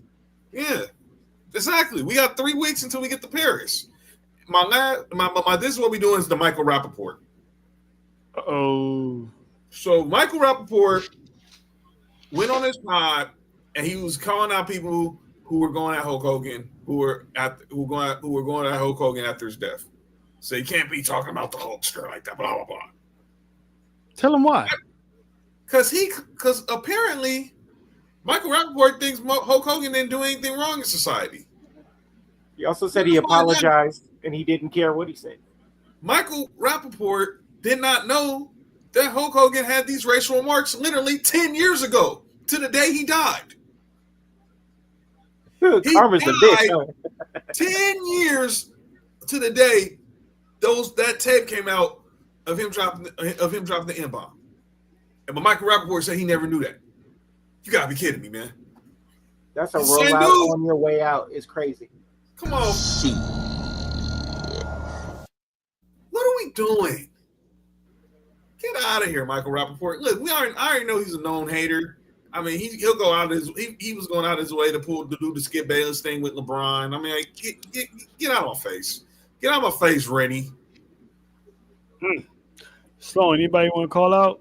Hey, look here. I would really like to have a conversation with you dumbass women out there that's complaining, saying that y'all not finna buy y'all kids school supplies this year because the teachers can get them. This is why your child is failing at life, because you are failing at life, you lazy bitch. You can go stand in sections all summer that cost $500-$600 with bottles of liquor on top of your dumbass head like this. Like y'all been walking around with bottles on top of y'all head all summer, all fucking summer. And now your fucking teacher, your kid's class need 4 boxes of Kleenex, 4 things of hand wipes and sanitation shit. And you got a motherfucking problem? You gonna tell, because it costs you a lot of money. You gonna tell the teacher, go get the school supplies for kids. Nigga, you got 4 kids in your family. That teacher got 80 kids in a day. Shut your dumb ass up. That's girl math for you. Shut your dumb ass up. You gonna suck for some hair. You gonna fuck for some vacations. Go fucking suck for your kids' education. Preach. Put that on a t-shirt. Preach. You have to Preach. We're gonna have to shop that later. Preach. I'm done. I know why John's saying preach. All I can say is I understand, John. Barty, anybody want to call out and ask, what the hell are we doing around here? Yeah. What the fuck are we doing? Okay, so it's gonna get real niche. It's a 2-parter. It's real quick, but it's very it's very specific. As you see right here, it's like, okay, everybody knows, like, I am part Samoan. Like, my culture is important to me.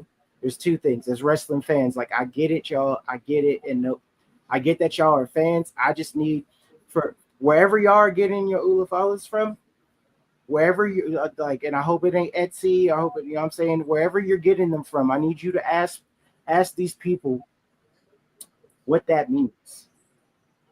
It's not a storyline. It is not a storyline. It is not a fucking prop.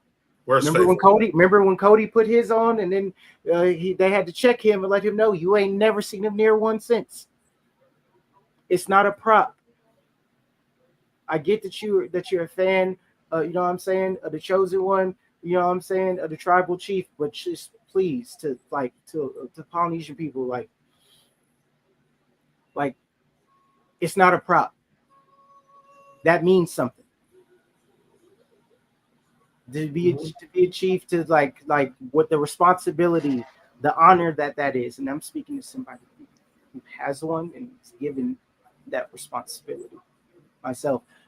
It's not a fucking prop, and if you're gonna wear it, just do your Googles, nigga, and you know what I'm saying, or talk to your closest Polynesian person, Samoan person, and ask about it, ask about what it means and its importance. And just know that when you got it on, to be respectful and don't just toss the shit somewhere with your wrestling merch or whatever. Hey, you know what I'm saying? Like, you're fucking with people's culture and you're not understanding the importance of it, and you look fucking stupid, and it's very insulting. Talk about it. Like, if you spoke to somebody and they put you on and like let you know like what it means, and it's like, okay, I want to wear this because I rock with Roman, and storyline was awesome. It was great for wrestling. Like, I'll argue it was just as important for wrestling in the last 5 years. It's not in the same way, but just in terms of importance, it's like the NWO was for wrestling at that time, because there was a dead period, and the other place was just starting it, and it was the fact that it was like the motion started, and there's a reason why it went for as long, and it's still going on as long as it did. Mm-hmm. Not only is it a fucking storyline, like, it's a storyline, but it's like, it's also people letting you in to the culture and to our culture, and you understanding what the fuck this shit means. It's not a fucking prop, and some of y'all look stupid, and if you are gonna get one, spend the money. These are handmade, these are hand painted. It ain't a fucking necklace. Every person I see type, oh, it's a necklace. It's just a necklace. I'm like, you're a fucking idiot, and you're appropriating, and you fucking like cut that shit out, bro. And then the last thing I'm gonna say is RIP for those who may know or may not know, we lost, you know what I'm saying, Uncle Fiji.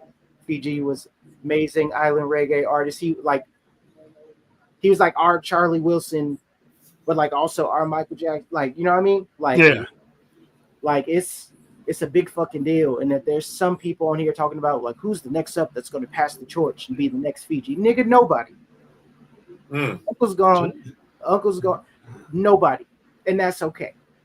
he ain't even been dead that long, and we already, some of y'all on the timeline already trying to find the next person and just move cast it aside. Just tell us that you're trying to chase clout, or that you don't understand the importance of what this man was, not just for our island but for all islands, and us coming together and being respectful, and just the importance of music and installing morals and like moral fiber, and really getting somewhere in this music game. So that was just something like I wouldn't feel right if I didn't bring that up. That's because I'm really like sitting here like, is this what we doing? Like, we still grieving. It's Talk about it. Every day. We still grieving. And talking about the next one. It was like, I hate that some of you niggas have access to Wi-Fi or data. Talk about it. Like, I wish your cell phone bill was your internet would just cut off and was unpaid, because you shouldn't get to talk. The same way that we got to retest for driver's licenses after a certain age, I just feel like to have a Twitter, like after a certain point, if you dumb as fuck, like you got to pass a test or like pay a fee, like some restitution to the rest of us, because we got to see your dumb shit. And somehow, even if I don't follow you, it pops up. So that's all. I had to do that for the culture. Well, I'm gonna keep it 100. I'm gonna have to talk to you and Russell Faith, because I actually did have the idea of wanting to get an Ulafala, because I do love the You got any Polynesians around you? I'm Faith. Russell Faith, she's half Samoan as well. So okay, fellow Afghani for sure. Yeah, she loves her culture.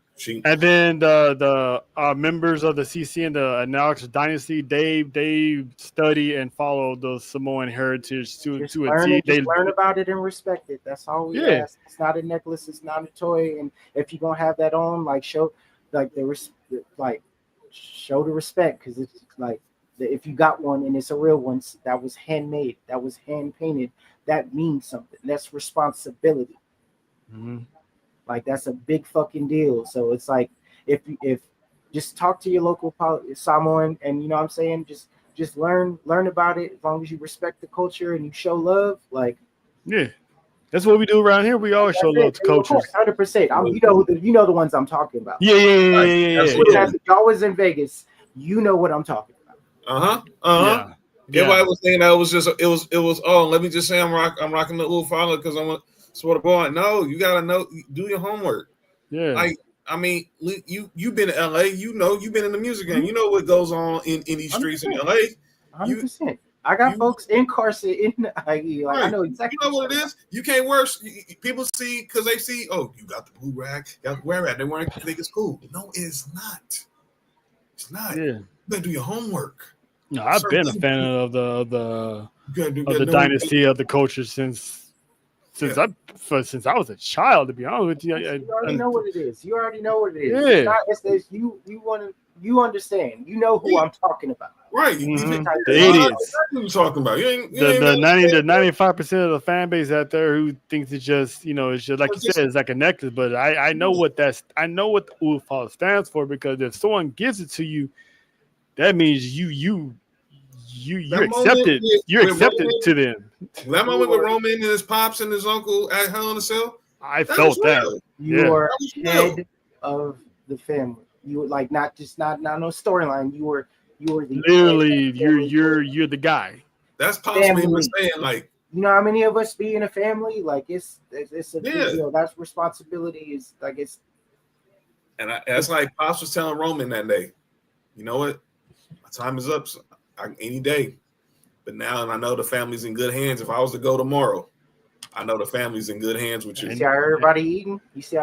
And the family was in good hands because of Roman. Yeah? He's like what he said. He said, if nobody's eating besides me from this bloodline, then I'm not doing my job. Yeah, and he made sure the Usos plate got bigger. Solo's plate's eating. I mean, Jacob's eating. You know what I'm saying? Tona's are eating. Eventually, Zilla's gonna be eating. So it's like he's the alpha. He's the high chief, Peter Marvey. He's the one now being the patriarch, because at one time, Dwayne was the head of the table, so to speak. Yeah, you got Roman eating, and now Roman's taking the mantle. So it depends who's next.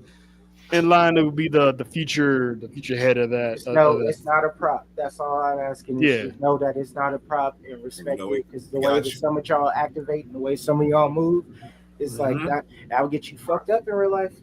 Tell about it. I said out here in LA, you come out here, you wear certain colors out here. You better know better know where you're going. Because you pull that stuff in, like if they come out here wearing a Ugafala and Carson, they ain't making it past the 405.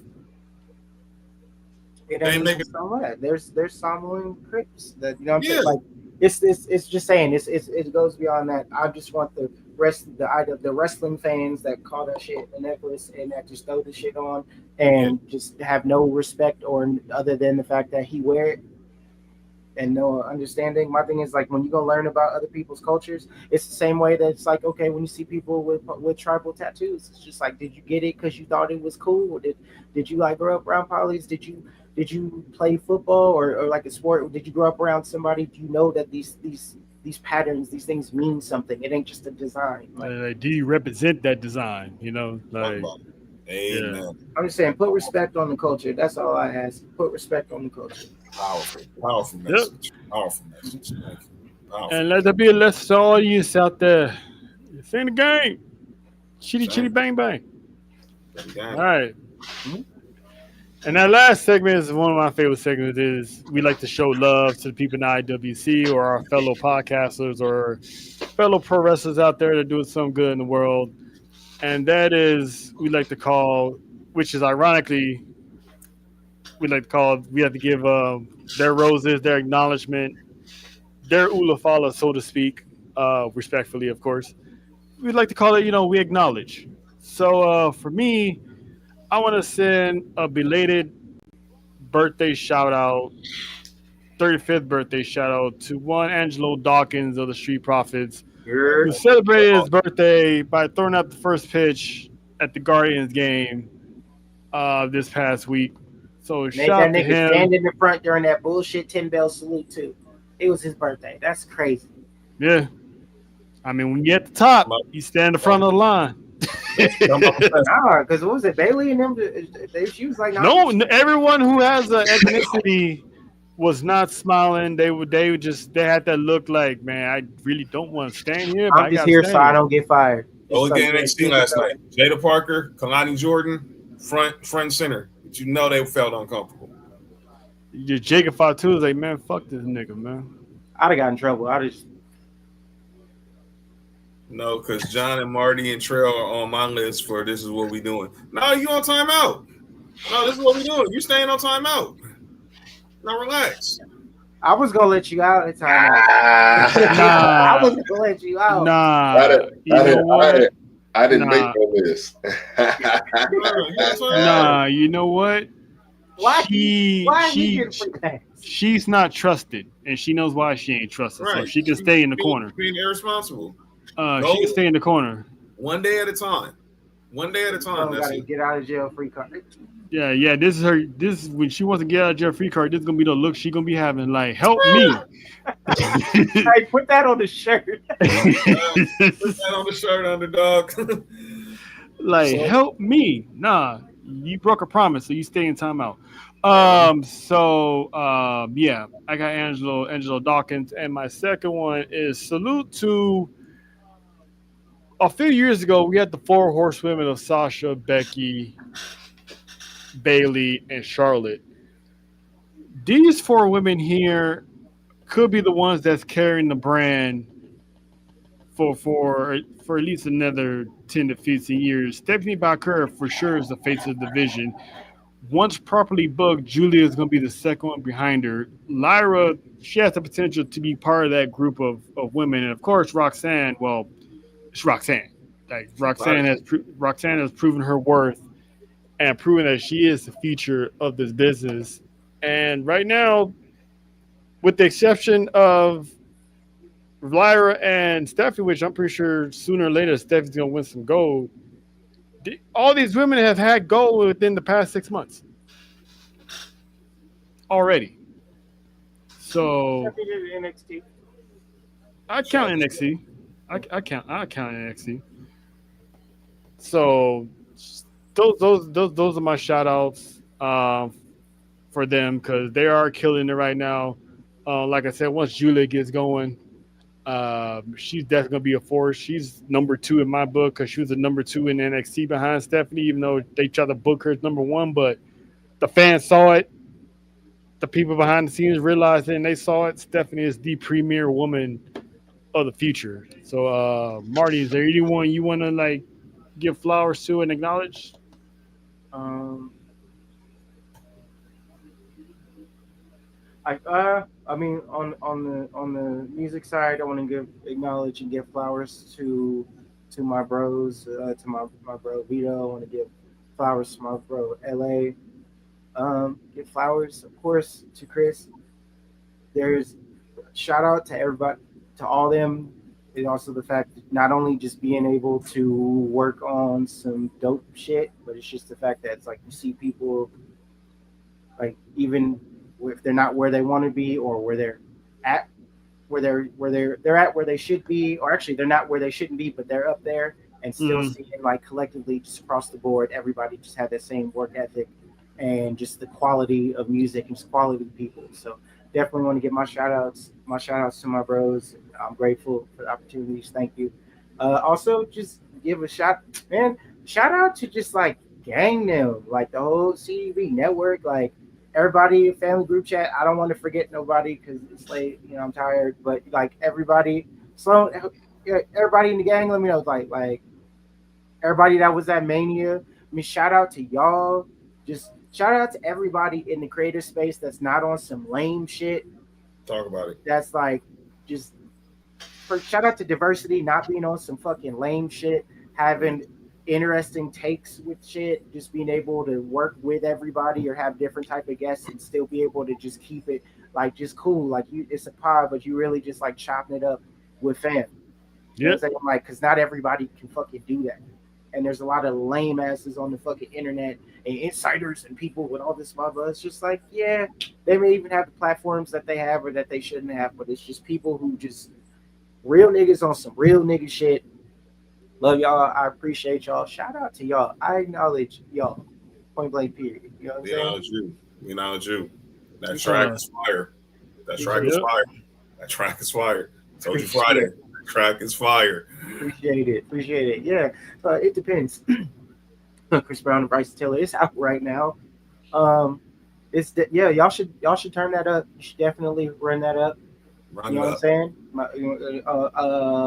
Lotus app, but my brother LA is out right now too. Epitome, but my brother Vito is out too. So I'm just saying, like, there's a lot of good shit out. You know what I'm saying? Run that up.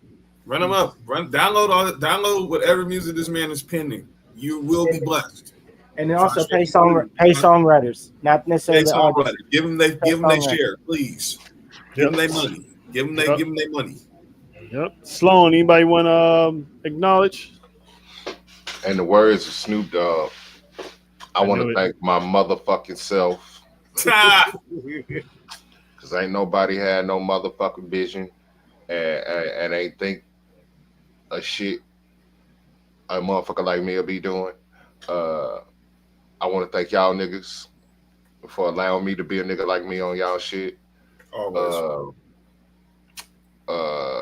It's a lot of creators out there. And not even just creators, a lot of people in the game. Alex Kane, my brother in wrestling, like that's my nigga. I talk to him damn near every day. Shout out. Ruthless Lala, Marks with Mikes, everybody, man. My nigga Nasty Leroy, who I'm probably finna talk to after this. I stay behind the scenes, in the scenes, smoking weed. I be in boardroom meetings with your favorite companies while niggas be trying to make it to parole meetings.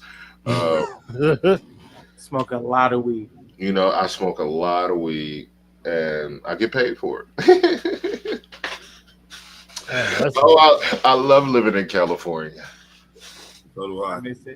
West Coast living. That's the best way to get paid. Hey, we're gonna pay you to smoke our stuff. Hey, you gotta tell me twice. With that being said, Dr. Plug your shit. Shout out to the sponsors. Shout out to the sponsors, Dr. Dabber. Yeah, we waiting on it. And of course, Luke Belair champagne. Yes, 5 bottles. Marty forgot to drink his bottle when he was here. Damn. This